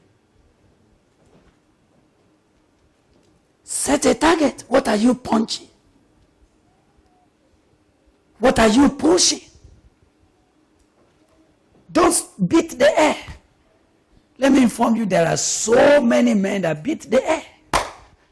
There are preachers that are beating the air. I'm just asking myself, so what is all of this? What is this? Where is this man going with this? What are we doing? What are you doing? What is it all about?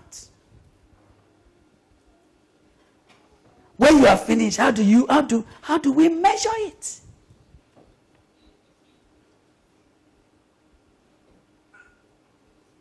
What is the behavioral objective we want to achieve with what you are doing? Tell me. The man said, I don't beat the air. Another version said, I don't waste my punches. I calculate everything I'm doing because I want to win.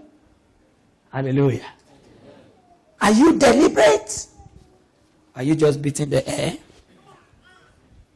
Let's please read Proverbs chapter 4. Just a little more. Proverbs 4. I'm dealing with how to run to win. And that man said, I don't just beat the air.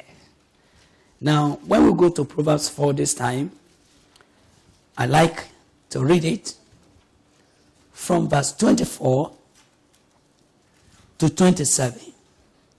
But I want to ask you to focus on verse 25, 26, 27. Running to win. Where's my reader again? Now, I need Good News Bible now. Is there any good news in this church? Good news. Where are you? All right, so let's start with New King James. There's a man there who is ready. This one is tired, so. Yes. Verse 24. 24. Put away from you a deceitful mouth, and put perverse lips far from you. Yes. Let your eyes look straight ahead. Let your eyes look how? Straight ahead. Don't be looking here and there, here and there, here and there, here and there. No. To win, you must focus on where you are going. Is that all right? You can't afford to see everything. Those who want to win, I said they cannot afford to do what? To see everything. You don't need to see everything.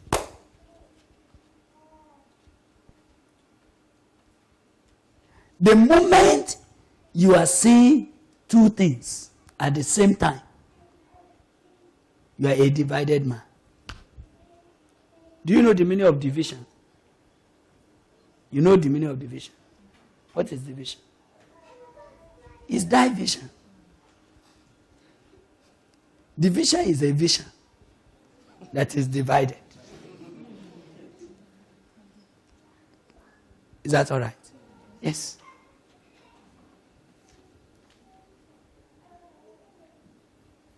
Look how? Straight ahead. It's important. Don't look like this. Don't keep looking down. How should you look? Straight ahead. We're dealing with biblical principles of winning. The other place not to look.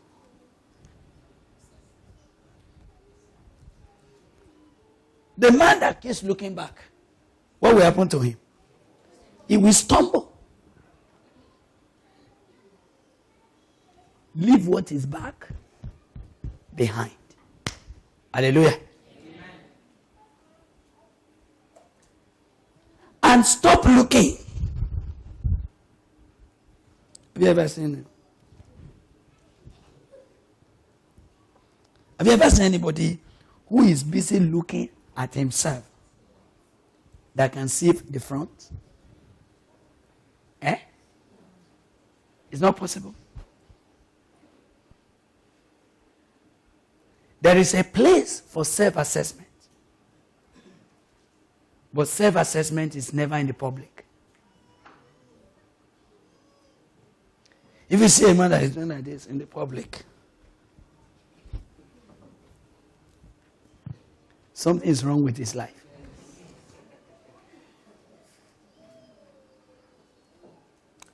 Look straight ahead. Yes? Yes? And your eyelids look right before you. Look right before you. Old King James said, look straight before you. Am I right? Brothers, are you following me? You can't afford to be doing like this. You don't have to see everything. Am I correct now? Don't see everything. It's not everything you are meant to see. Go on, brother. Ponder the path of your feet. What's the meaning of ponder?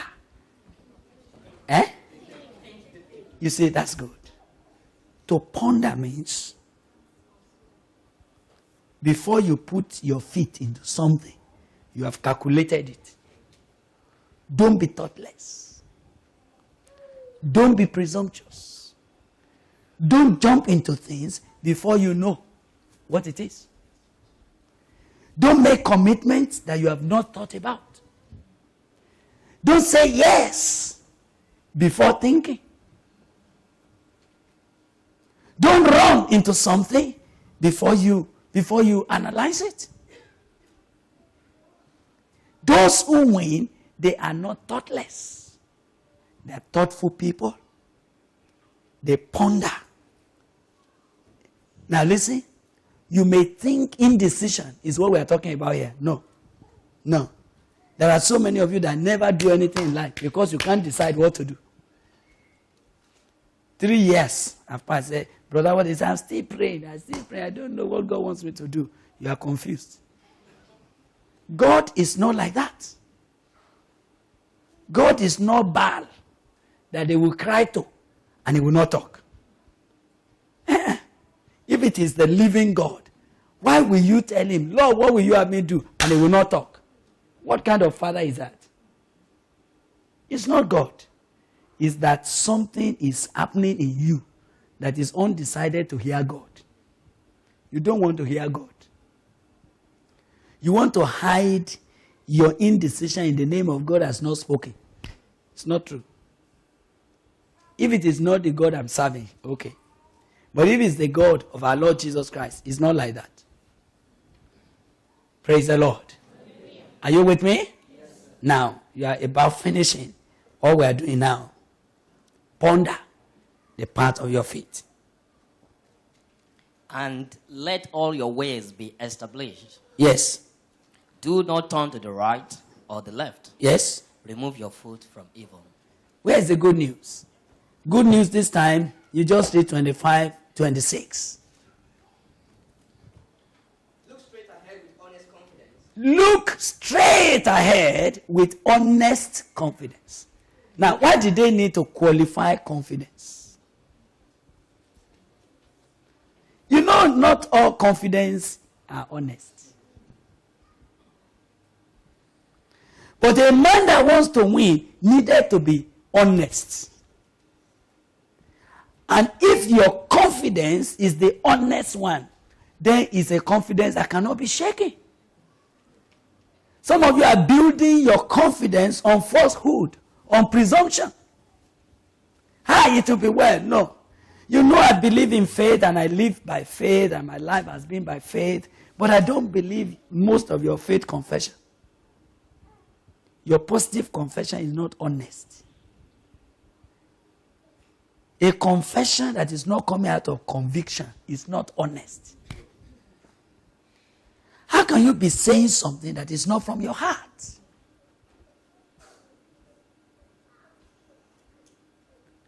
Men of old, when they open their mouth, it's because that is what they have become convinced about, beyond reasonable doubt. Look straight ahead with honest confidence. Hey, hallelujah. I'm not talking about face. That's not it. Whom are you struggling with? We're dealing with your life. Your life. Are you trying to enter into a relationship with a man? Your inner heart is not sure. You know. No, but you don't need to deceive yourself. You know. You know that this thing, you are the one arranging it. God has not led you. You know it. But then, when any brother comes and says, well, sister, are you sure? Why do people need to poke nose into people's affairs? I know what I don't like anybody to trouble me. Is it because? It's not because of anything. And brother, pastoring is wonderful. Learn to let people bear the consequence of their foolishness. Otherwise, you waste your life doing nothing. Don't admit grasshoppers into this church. Those who hop from one church to another place, the pastor preached the other day, he doesn't like it. He said, let's try God's Vineyard. Those people are not, they don't have a future for you. You waste your life with them. You need honest people. People who pursue God with honest confidence. If I say, have you sincerely prayed about it that this man you are running with is the one that your destiny will be settled with? I expect you to say, sir, honestly speaking, I am not at peace. I said, so what are you doing with it? Go and drop it. My counseling will not last more than 1 hour. And when you have obeyed, and you come back and say, sir, I have done it, then I can sit down with you and guide you on the next step. But there is somebody you are relating with. Whenever you hear a phone call from him, and the brother says, who is that? He says, it's a friend. Who is a friend that the brethren does not need to know? You are not honest. You are not arriving anywhere. Those who want to win, they are running with honest confidence. It's a confidence that does not depend on environment. It doesn't depend on what people say or what they don't say. It's honest. Sir, go ahead quickly. Don't hang your head in shame. Don't hang your head in shame. Glory to God. When a man is running to win, he looks straight ahead of him with honest confidence, and he does not hang his head in shame. No. So you know what Brother Paul said? He said, my earnest expectation is that in nothing will I do anything to be ashamed of myself. But I determined that in my life, by my body, Christ will be magnified, whether by life or by death. You see, anything that you are ashamed of to tell brethren is not for you. Anything that you will do, and if a brother suddenly met you, there's and then you have to be doing that. He says, sister, anything you are ashamed about, you don't do it. Anything that you can be ashamed about, you don't touch it. You see, when a man of God decides that I will do nothing, that if anybody met me without notice, I will be ashamed. When you take that decision, you are saying no to shameful works of darkness. You are not relating with any lady in a manner that if your wife suddenly came and you say, well, honey, I'm sorry, you know. Why? Why do you have to do that?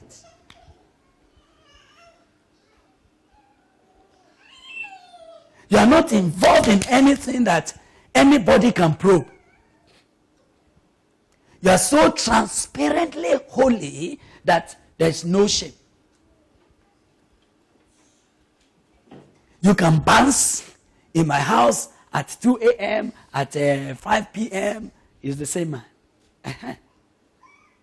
Honest confidence. Not hanging your head. How? In shame. Are there things that you are ashamed of? Are there things that you would not want brethren to know that you are still doing? Are there things that if it came out, you know, it used to bother me that you are a preacher and there is somebody in the congregation that knows something about you that the rest of us don't know.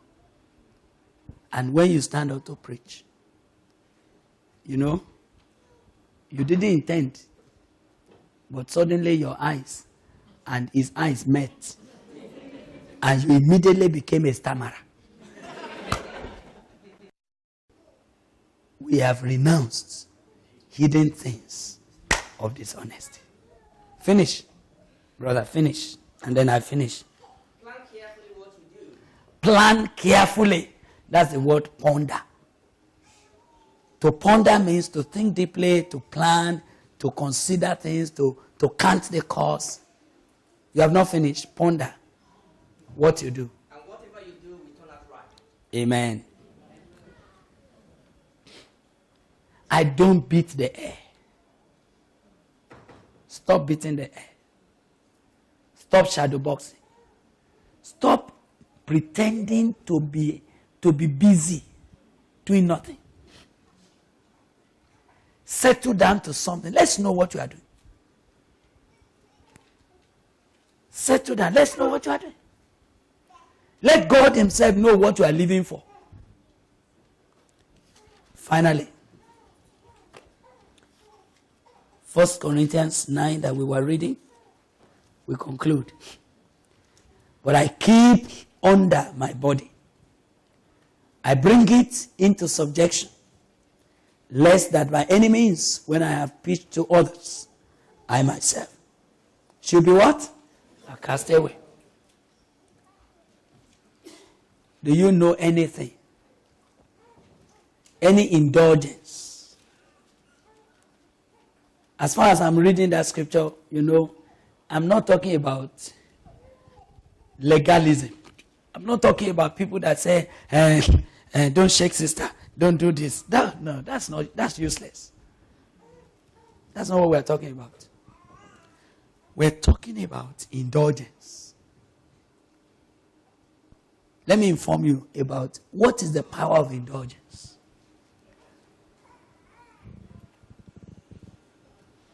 Everything, no matter how useful they are in life,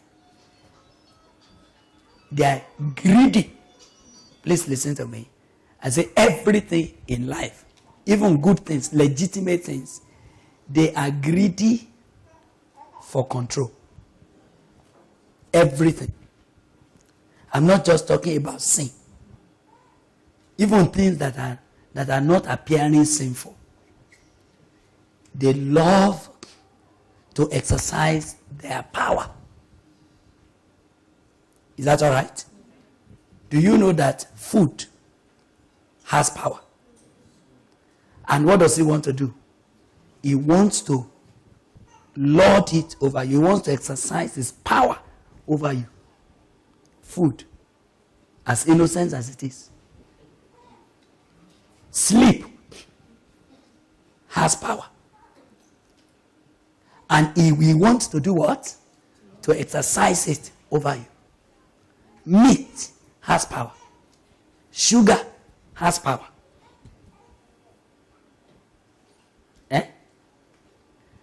And each of them, they love to do what? To exercise their power.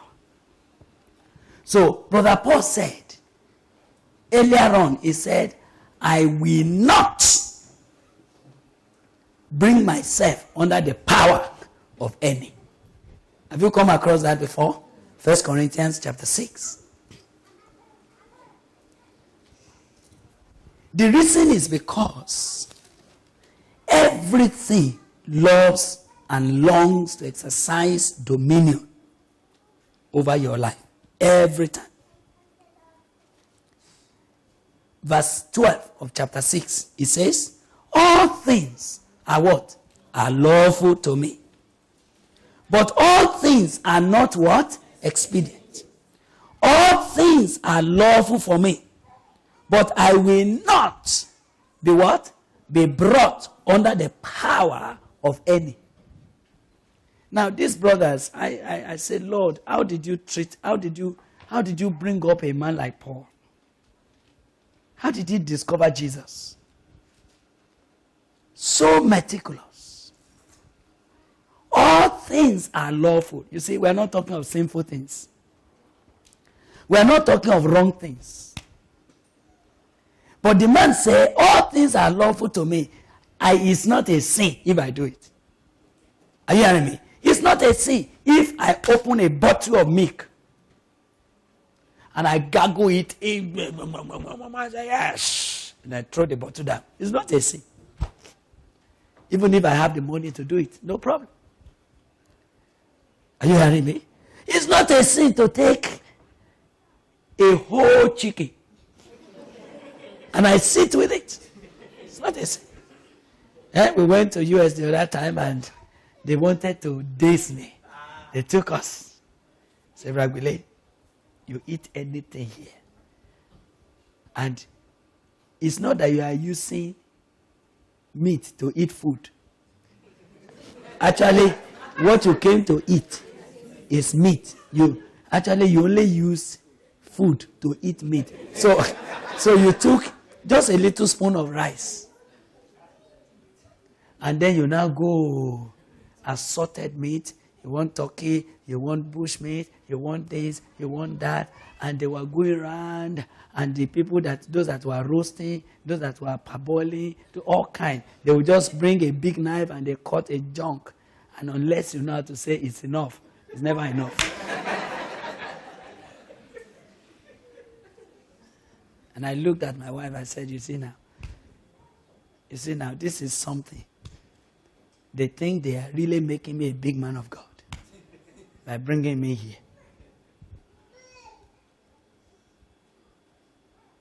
And we said, thank you. They said, no, but we have paid. If you don't eat this thing, it will be wasted. We have paid. I said, I'm sorry. You don't spoil my life. I have a life to live. I'm going somewhere. Now, this man said, they are lawful. There are many lawful things for you in this country, which unconsciously you didn't know that they also have power. And they are quietly looking for subjects. They are looking for someone to control. You know Sky News. There's nothing wrong with it. Is that all right? And they have done it in a way that you can be watching Sky News for 24 hours. And to make you their subject, they are always saying breaking news. So just when you are about to close and do something else, it's a breaking news. There's a breaking news. And you want to break the news. And you don't know that they are just confusing you. You've never sat down and said, okay, of what value is that news to me? And what is the information going to make of me? You've never asked. You just wanted everything, and for what? And unfortunately, you see, I being a vendor, I've sold papers before. And I knew. How many of you have discovered that when you see a newspaper with a flashy headline and you rush for it, how many of you have been disappointed? Many times. That is the trick of vendors. We know how to do it. You get a flashy title that has nothing to do with the story. Once people bought, they cannot return. Finish. That's all. Have you ever seen any paper that is excited about announcing good news? Good news are not sellable. What is sellable in the world system is bad news. So they are always looking for spectacular bad news. A woman killed her 2 daughters. So what does so what? If a woman killed 2 daughters, so what does that information? I'm asking you, how does that contribute to my journey? That's the question I'm asking. So what? If he killed her 2 daughters, that's all. And the 2 daughters are already there, so what am I to do about that? Do you understand that now? Now, he said, all things are lawful to me, but I will not bring myself under the power of any. Is there anything under whose power you are? Food? Sleep? Telephone?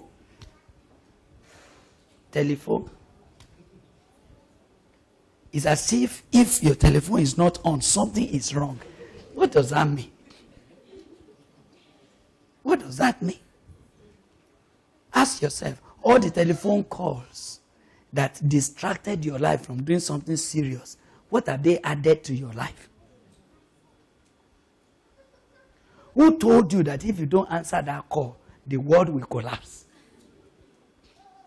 To the point that you will be having your quiet time. And the devil will sponsor a telephone call to cause that.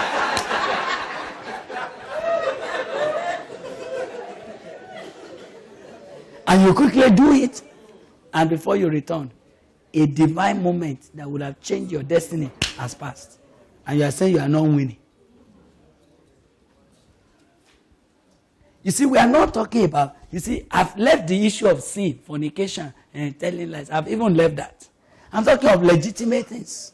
The man say, all things are lawful to me, but not all things are what? Expedient. The meaning of expedient is that they are not useful. They do not expedite any action to my benefit. When we say something is expedient, we mean it is something that maximally exploits opportunities for your benefit. So, something may be nice, but it's not expedient. It doesn't maximize my opportunity in life. So he said, all things are lawful to me. I can do anything. But not all things are expedient. So I decided nothing. I tell my body what to do, not what it wants to do. Do you know that? If you don't know, if you normally sleep at 2 p.m. every day, are you hearing me? Your body has come under the power of sleep for that time. And once it is 2 p.m., no matter what you are doing, what will happen? You see yourself dozing. And sleep will threaten you that if you don't sleep me, I will give you a headache. So I'm hearing you say, it's because I didn't sleep in the afternoon. That's why I'm having a headache. That's why No, you have made a mistake. Sleep is good. But you will sleep when you want to sleep. You should be able to tell sleep, say, sleep, I used to sleep you at 2 p.m., but today I'm not sleeping you. That's not good English, isn't it? And do you know what sleep will do? It will go away. Tomorrow, it will come and try and say, so what of today? And he will say, again, even not today, I'm not ready again. The next day, he will say, so what of this time? Gradually, sleep will say, this man already does not want to be under my power. And then you are free. Then you are in charge of your life, of your body, what you want to do. So if tonight we decide that tonight I want to pray, you just tell sleep, sleep, God bless you, not tonight. Not tonight. Sister, you mean you are not sleeping tonight? Say, but tomorrow you will not be active. Say, who told you? Who told you? And you tell sleep. Sleep will politely go and settle down. But you see you now. You are like this. You are becoming, uncomfortably large. For what? Why do you have to do that? How can you be breathing up and down like that? For what? For what? Why? You don't have to. You can tell your body and say, I don't want more than this size. And your body will cooperate.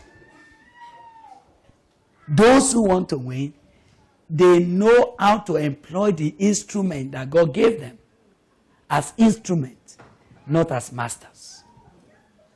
Hallelujah. Amen. So as we stop here, you will notice that we read the whole of chapter 10 to verse 12 or to verse 13, and we cannot talk about it tonight. It would have been wonderful for you to understand many that started well, that did not end well.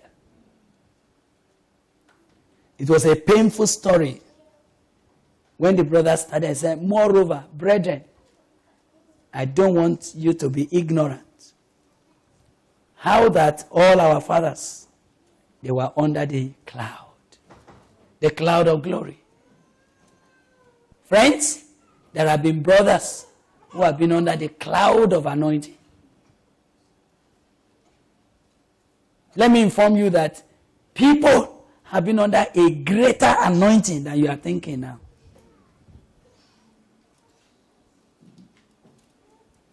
We have been in meetings when the Spirit of God came. I didn't expect anybody in that meeting to backslide.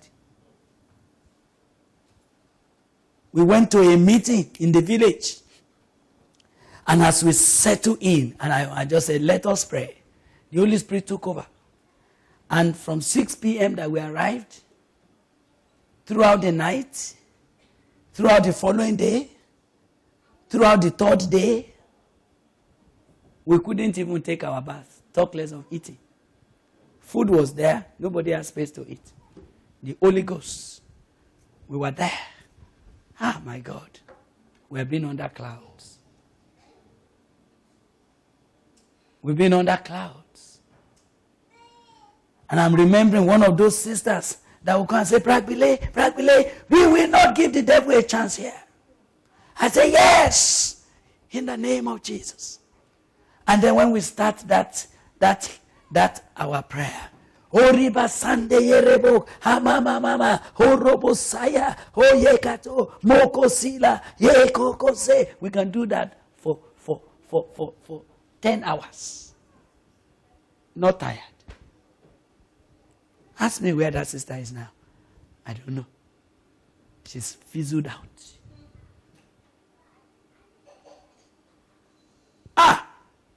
We've been under clouds. Our fathers have been under the cloud. The cloud of glory, the cloud of anointing. The cloud of divine presence.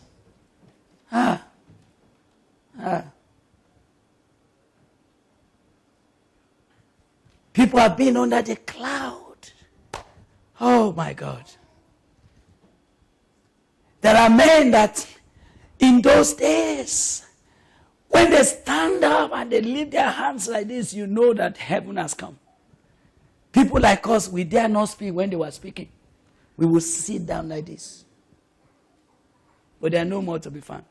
They have not died. They have not died. One of them said, Bro Gbile, when did you become like this? You've left us. I didn't answer that because I don't like to answer such questions. If I were to answer him, I would have said, you will know. When you go into the inner chamber, then God will show you how the Spirit left you. But it's not my business.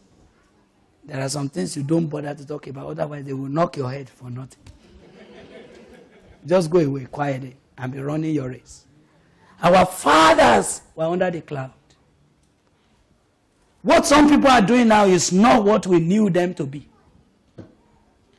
Where some people are standing now is not where heaven introduced them to us for. They were all baptized through the sea, in the cloud and in the sea. You don't know that kind of baptism, brother. And they all ate the same spiritual meat. We all drink the same spiritual drink. For they drank of that spiritual rock that followed them, and that rock was Christ. But with many of them, God. Who was nowhere pleased? God. If you want to win, there's only one approver.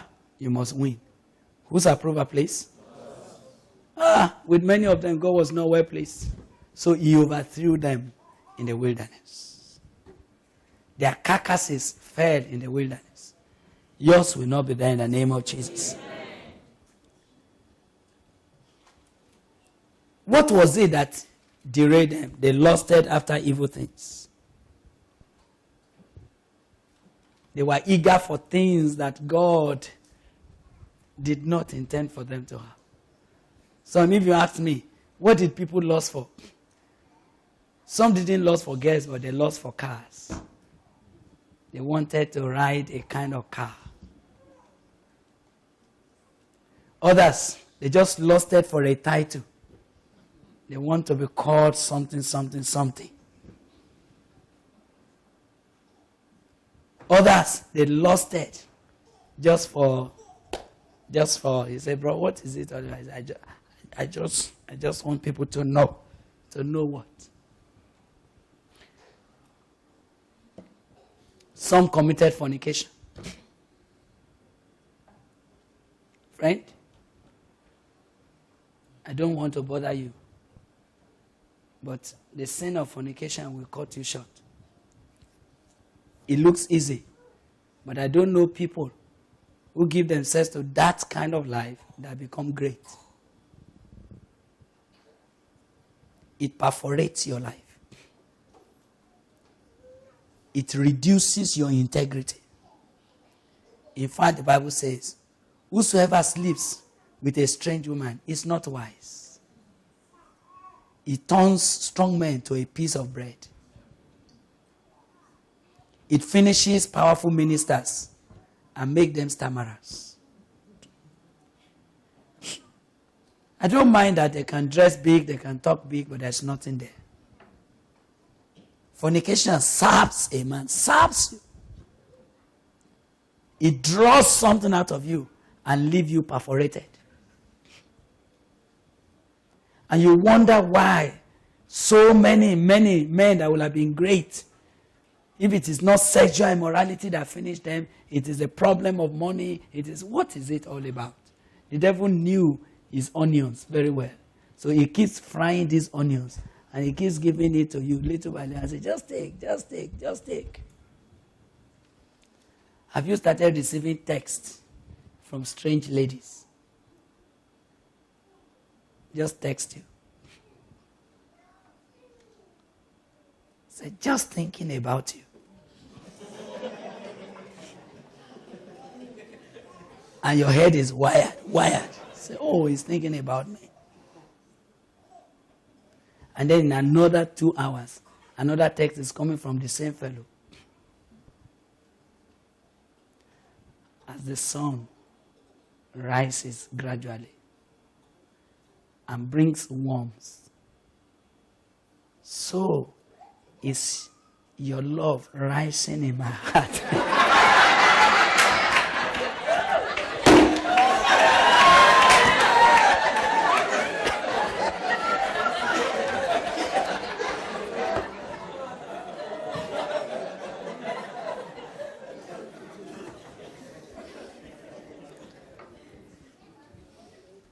23,000 fell in one day because they fornicated.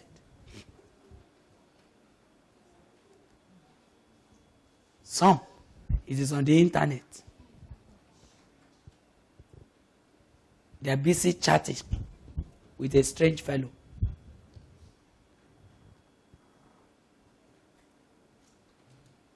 I'm asking. But you have never confronted yourself. How long is the enjoyment of a fornicator? Vis-a-vis the sorrow and the nakedness that he leaves you in.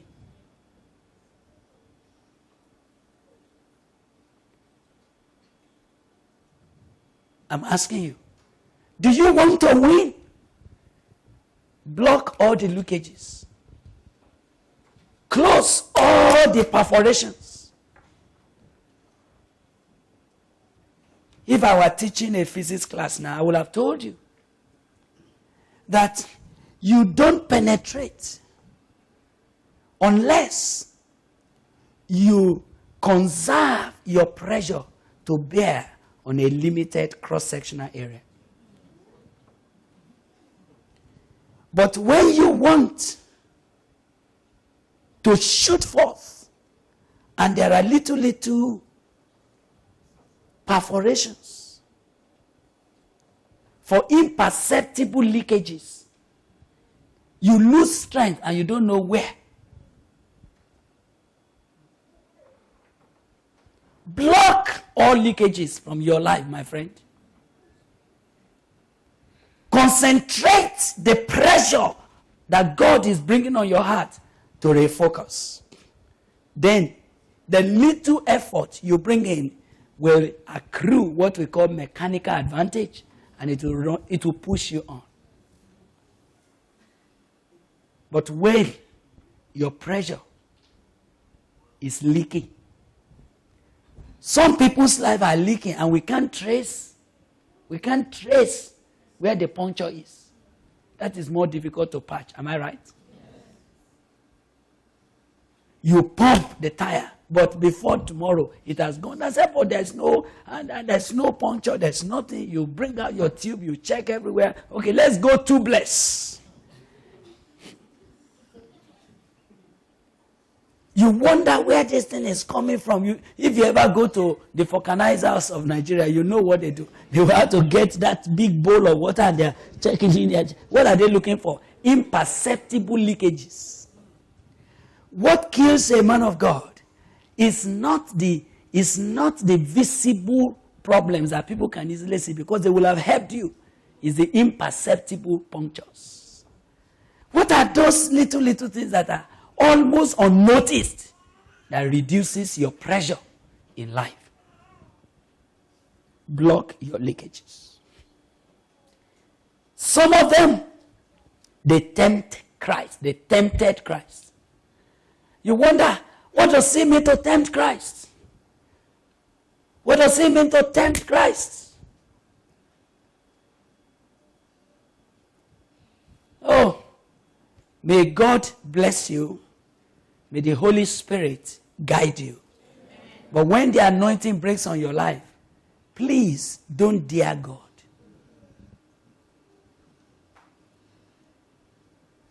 Don't think you are too precious to be discarded. Don't think you are indispensable as to take your life casually.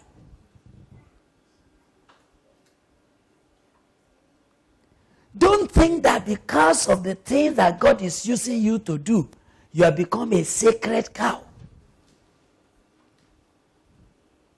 Don't put yourself at loggerhead with God. You see, there are things you learned when you were growing up. Don't discard them. The things the Lord told you never to do, now that grace has come, now that you can walk on the pulpit and the word of God will come, now that even when there is no genuine move of the Spirit in your life, people are willing to fall under your anointing. They're deceiving you. And so you can keep going on for 4 days. You don't have your quiet time. You stay quiet and sharbos. Look, you are making a mistake. What's the meaning of all of that? Why do you do that? What does it mean even to you? Where is that weight of the grace of God you used to know? Where's your trembling at the word of God? Where is that holy fear that you used to have? Who told you that you have become so matured that you don't tremble at the word of God again? Did you think that that is maturity? That is foolishness. They tempted Christ. They said, can you do this? A friend of mine, it pains me to tell you, anointing was so heavy on his life. He can, you see, oh God, his prophecies are wonderful. I remember I was just praying with him, and we were just praying. We wanted to know, God, when do you want us to marry? And this brother, we are just praying. And he opened his mouth, he said, your marriage is on so date, that, at this time. And we didn't have calendar. So we started doing modular arithmetic to be able to determine whether it will be a Saturday or a Friday or Thursday. He said it's Saturday. He said God never told him a lie. It was true. But you know, he started carrying himself carelessly. He slept with a lady. So when he finished, he quickly came to his room to check whether the anointing is still there. So he prayed. Said, yes, okay.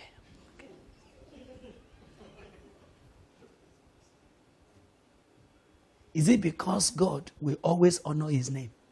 That's why you are taking him for granted.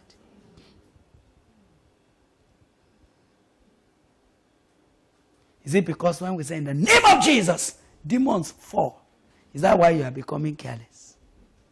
They tempted Christ. They behaved as if God cannot discard with them.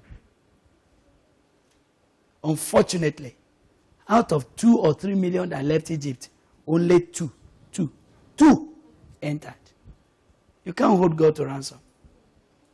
I must tell you, if you are not here, God will not reduce. I feared God a lot. I said, Lord, so you mean that people that you took years to build up to become like this, you can discard them overnight? He said, and why not? You are the one who doesn't have time. I have time. Oh, look, God says things and I'm afraid. He said, look, you are the one. You are the one. You don't have time. Your life can finish But God, 1,000 years with him is like one day. So someone here say, if this man of God, if God should discard him, who will rise up to be doing all this big work that he's doing? Who told you? Don't tempt Christ. Don't think that you are the only person who can beat drum here. So that you say, well, I know they will beg me. They will come and beg me. Stop begging anybody to do anything here. Those boys that don't come for Bible study, they are not obedient to sit down and study the Bible. They have no business singing. We don't need their voice.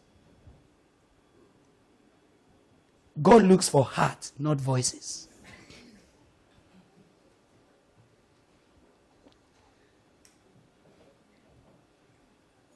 How many young boys have held churches to ransom?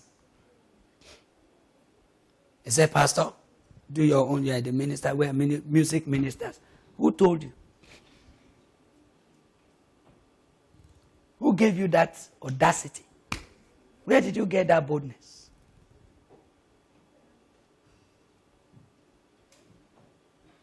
Don't you know that it's just the mercy of God? Did you think we cannot worship God without you? Isn't it weakness that is making all of these things look important? Don't you know what God said we should do? Making melody in your heart. You have not understood serious worship where people are making melody with their stomach and it's a beautiful thing. And you will have just found that you are very irrelevant. Don't tempt Christ. Don't take the grace of God for granted. Don't take the mercy of God on your life for granted. Don't do because you did something and God allowed you to escape. Don't think you will always escape.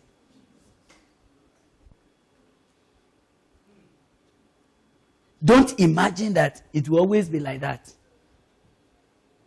It may not always be like that. You may now do one thing and God will say it's enough. And that one thing may not even be of any magnitude. Regarding the kind of things you have done before. But heaven says enough is enough. They tempted Christ and they were destroyed of serpents.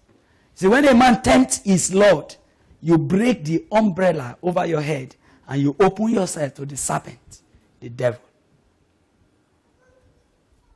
May the Lord make you winners. I come back to where we started. I said this message is not for those who are living for today. I think we have spent over 3 hours trying to press on an issue. And I'm going to release you to the Lord. And the final issue is, wherefore he that thinks he stands. Never be presumptuous. Don't even let your past victory make you presumptuous that you will always be. Is that all right? Grace must be a daily experience for you. His mercy must come to you every day. Yesterday's anointing is not fresh. It might be good, but it's stale. And if you eat stale food for too long, you will yourself become stale. Take note that, are you standing today? Never you presume. Walk deliberately with God. Fear the Lord deep down in your heart. Honor Jesus. Honor what he has done at the cross of Calvary to bring us here. Temptations will not come to you if it is bigger than what you can handle. God is faithful. No temptation has come to you that is not common to man. There's nothing you are going through that has not happened to somebody before. Is that all right? They say, oh, they don't understand. Nobody knows me. It's a lie. You are exaggerating things. You are not the first, and you will never be the last. Take the grace of God. To every temptation that God allows, there is already a back door of escape. And if you look where God is, so you can actually walk with God without failing. God bless you. Let me ask you, before you pray, you are going to pray. Let me ask you, will I see you over there? Yes. You trust God that when the road is called up yonder, you intend to be there. Yes. By God's grace. Amen. Can I see those who plan that one time, they will turn back? So that I can advise you today. If you plan to go back, just go back now. There is no advantage for those who look back.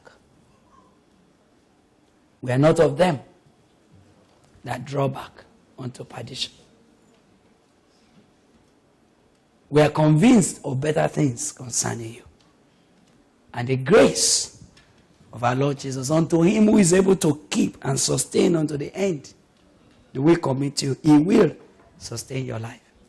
Let me ask you to please stand on your feet as you pray together. Let's pray.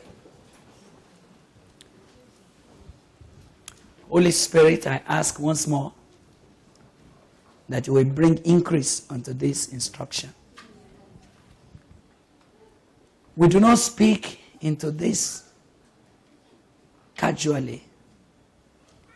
We speak as under the obligation of your Spirit. We do not look casually into these oracles. We did so this night with a total sense of responsibility that men must be prepared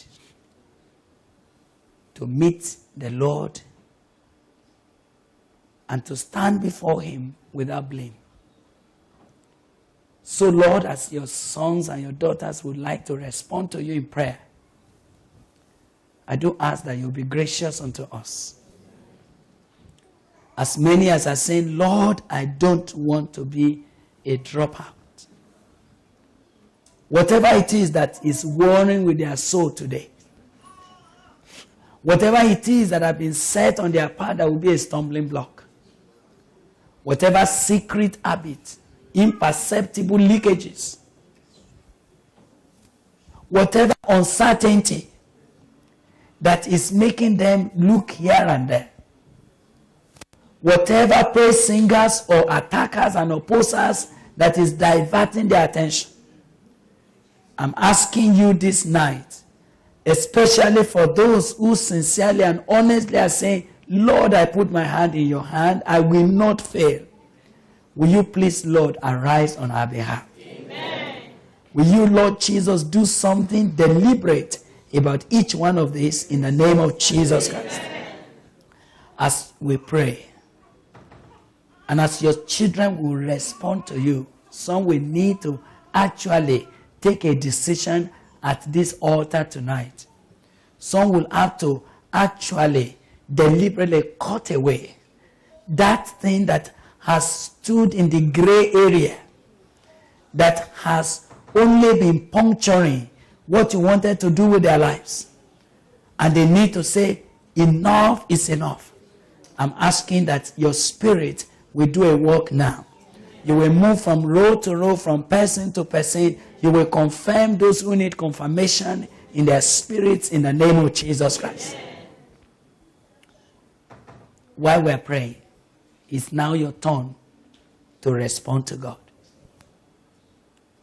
This meeting is not for the frivolous, it's not for the casual, it's not for those who are passerbys, it's not for those who just want to pass into oblivion, those who just want to appear to disappear. This meeting is for those who intend to sit among the overcomers in the end of days. Those who plan under God to strike their generation with something serious. Those who desire never to defeat. Those who are saying, oh God, if there's anything that is my desire, it's you. I want you. That's the meeting. But if you stand in this meeting tonight, that's your desire, that's your cry. But you are struggling. You need a touch. You need honest encounter with God afresh. You need something that will position you for your journey appropriately. Would you like to pray? Would you like to sincerely and genuinely pray? I've taken this length of time to do what we have done tonight, knowing that if God will give increase to this, we're going to hear of you tomorrow. Are you a young fellow and the youthful lust is struggling with you? Are you under the pressure of compromise? Because something is saying, unless you do, you cannot succeed. It's not true. God is faithful. Jesus, when he saves to the uttermost. He will perfect what he has started if we learn to walk with him. Holy Spirit, please walk in this place. As you are praying, dear brother, dear sister, I told you, you cannot run with another man's light. The race set before you is personal. It's not competitive. It's not comparative. It's personal. It's unique. And at the same time, it's absolute. It has its own rules. You won't be able to run with someone else's light. Your inner man, your secret life will play so much on whether you win or you lose. And so we are talking about where it matters most. Your secret life, your individual heart. Did you think this night you should take a step before the Lord? Either to renew yourself, your covenant, or to actually repent of something in which you find yourself coming under. Or to sincerely say, look, I have simply been beaten about the air. I want to start running my own race. I want Jesus to enlist me and put his hand in my hand and carry me through. I would like to give you a space so we can pray together.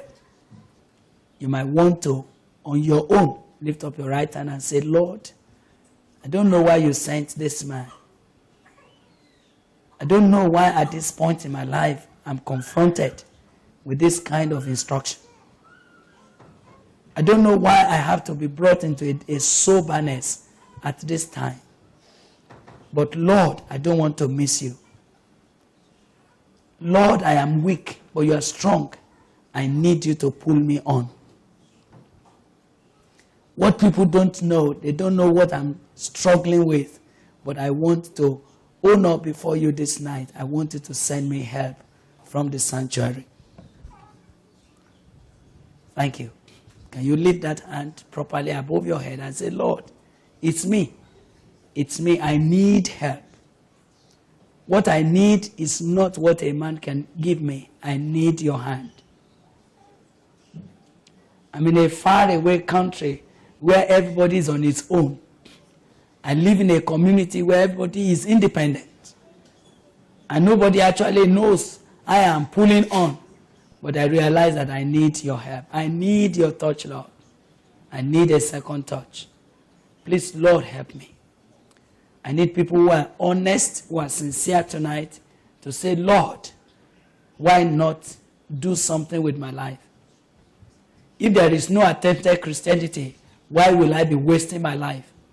If this will not end into something glorious, why do I have to continue with it? Lord, help me tonight. Thank you. Thank you. Thank you. I do not have space enough at the altar, but I think you should lift those hands above your head As many as are saying, God, don't pass me by.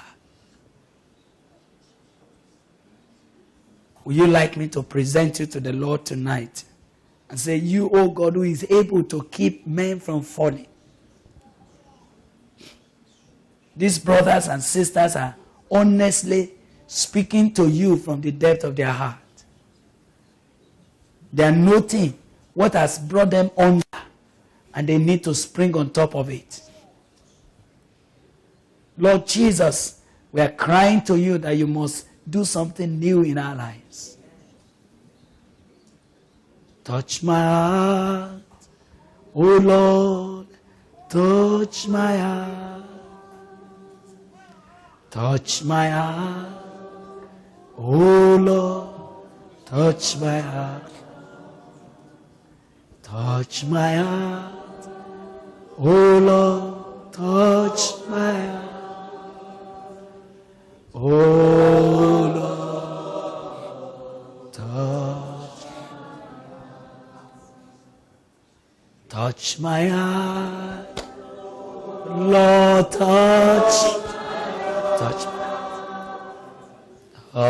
my heart. Jesus. Lord Jesus, do something with me. Thank you, Jesus.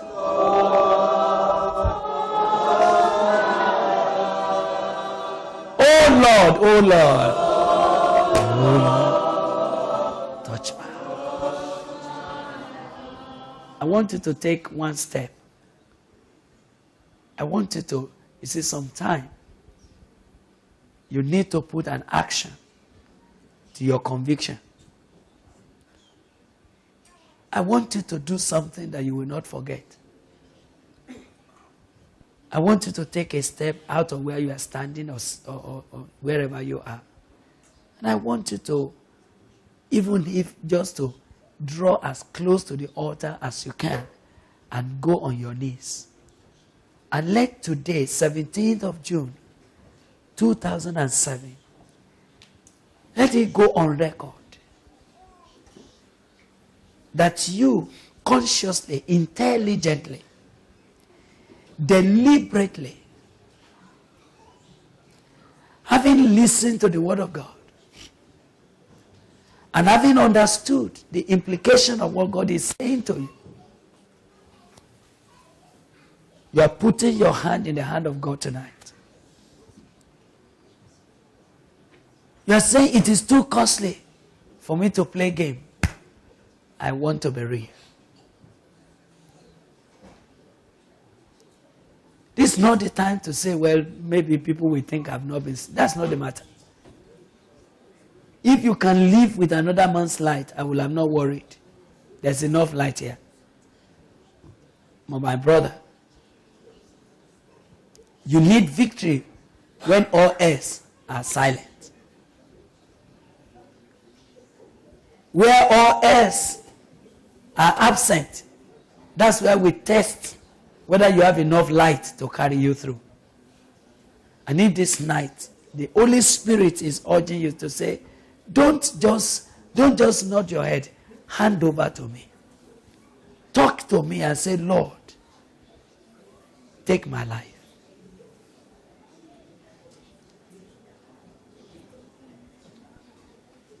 Sometimes our parents don't know what we are going through.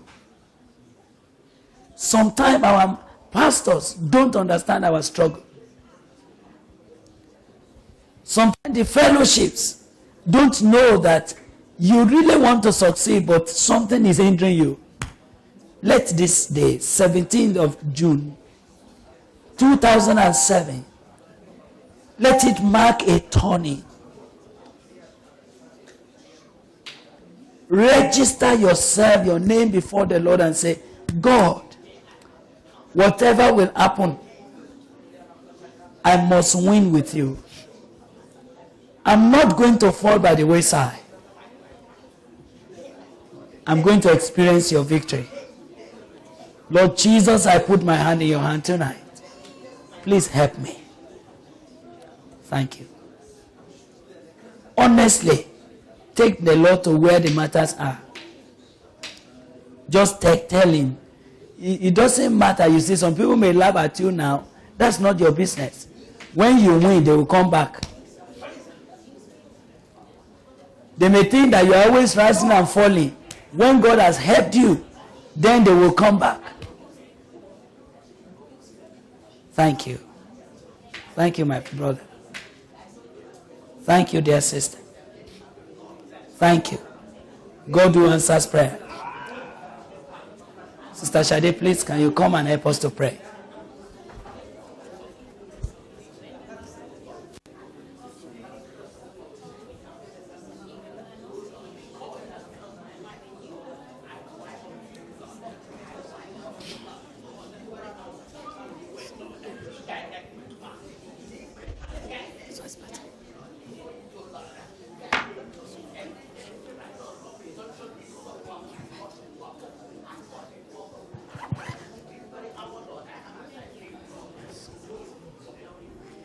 Shall we sing this song together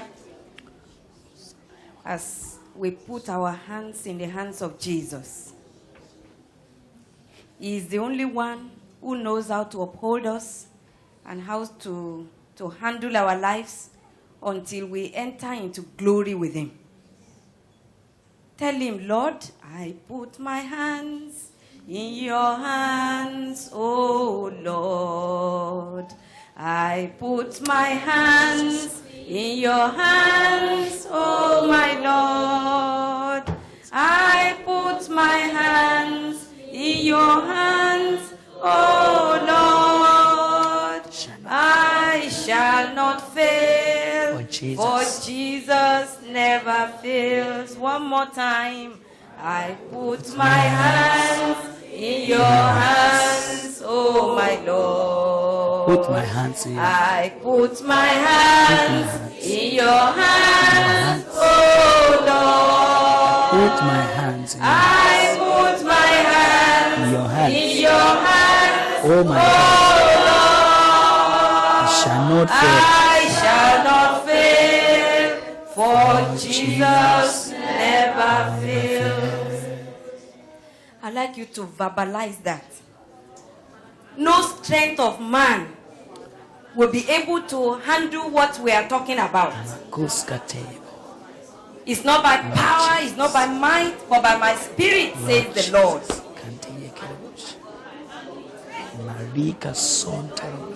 Plead with God, Lord. I put my life in your hands. Are you enlisting in the race for the first time? Say, Lord, I put my life in your hands. You are able, abundantly able, to keep that which is committed into your hands until that day. Lord, keep me to the end. Lead me to the end. Guide me to the end. Don't allow me to fall by the wayside. Oh, Lord, help me. Lord, help me. Lord, help me. Lord, help me. Lord, do something with these songs.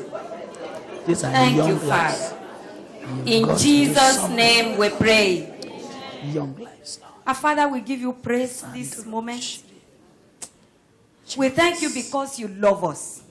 Jesus. You love us so much that you are bringing us a timely warning. Bring that. So that on that day, we will not regret. Bring that yoke. Lord, you love us so much. The Bible says the son that the Father loves, he chastises.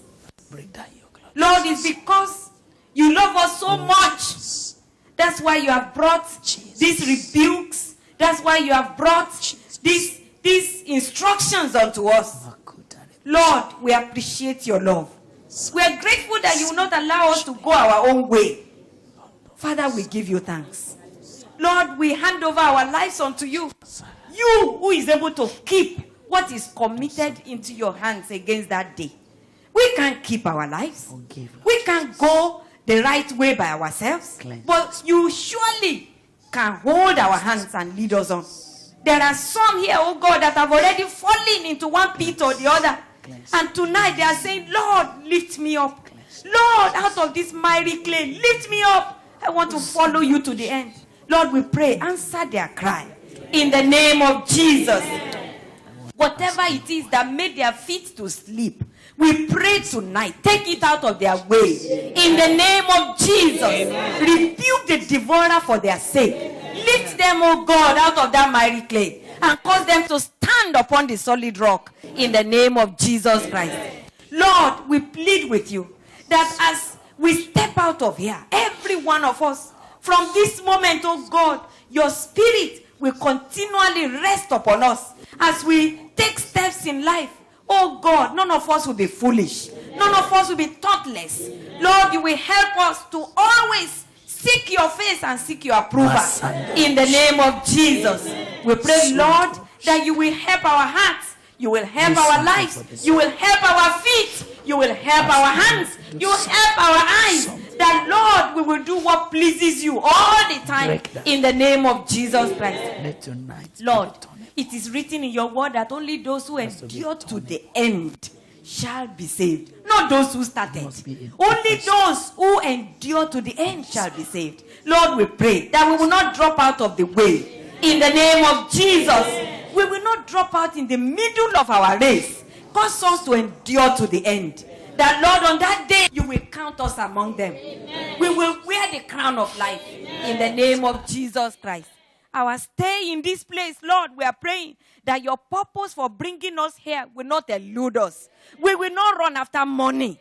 Lord, it is you that you be the song in our mouths. You will be the meditation of our hearts. You will be the pursuit of our lives. In the name of Jesus Christ, please help us. We hand over our lives to you. We know you are faithful.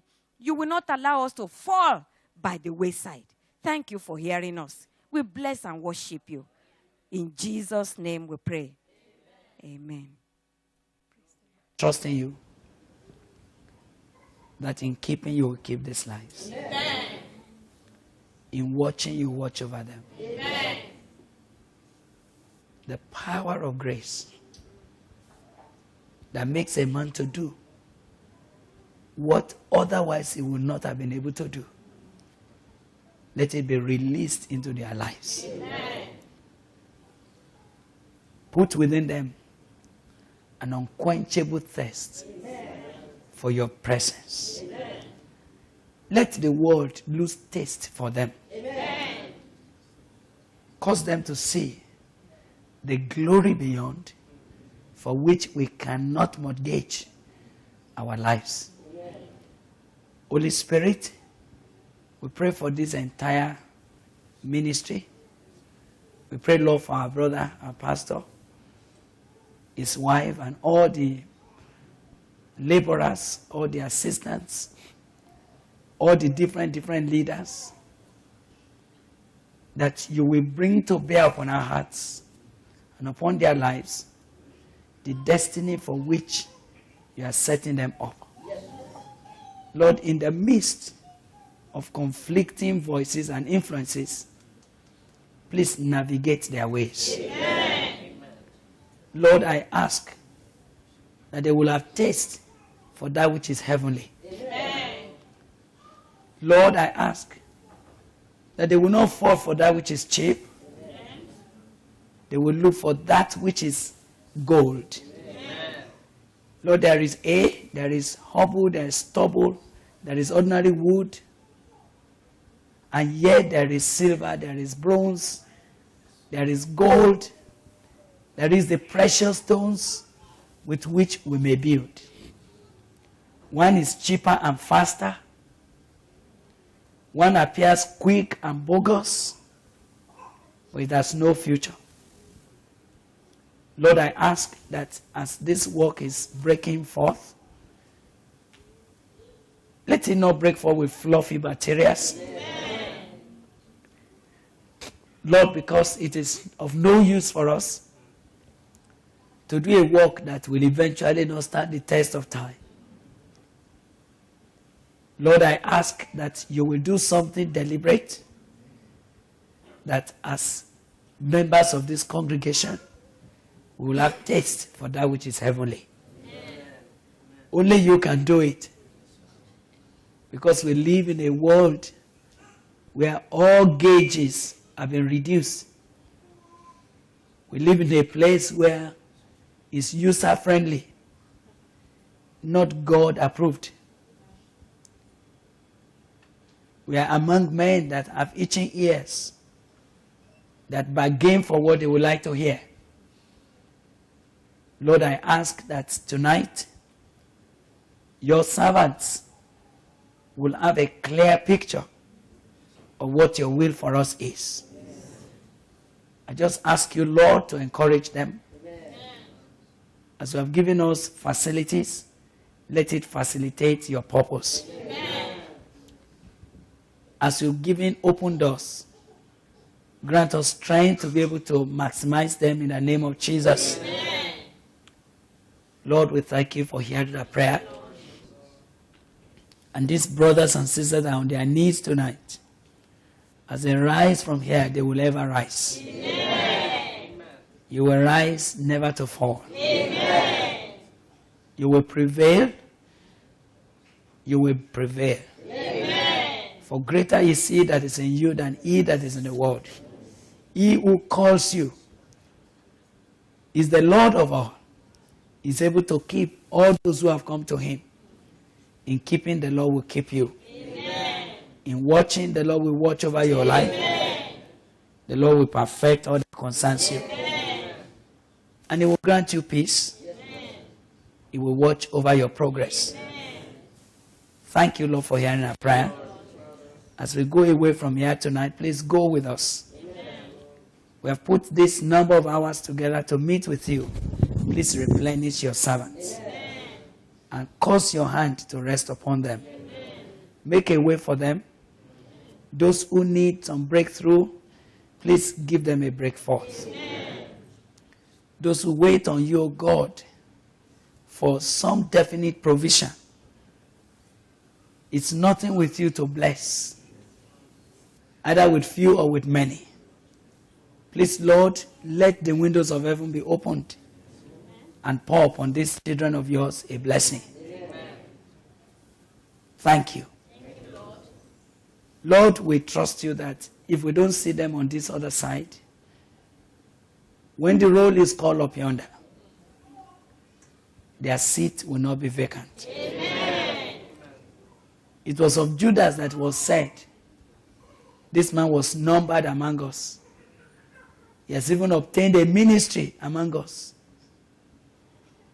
But this man purchased a field with the reward of iniquity, and he fell headlong. Let his habitation be desolate. His bishopric let another take. None of us will follow that path. Amen. Your bishopric, no one will take. Amen. Your habitation in God's presence will never be desolate. Amen. As you've been numbered among us, you will never be outside the number. Amen. Thank you, Father. Thank you, Lord. In Jesus Christ's name, we have prayed. Amen. Amen.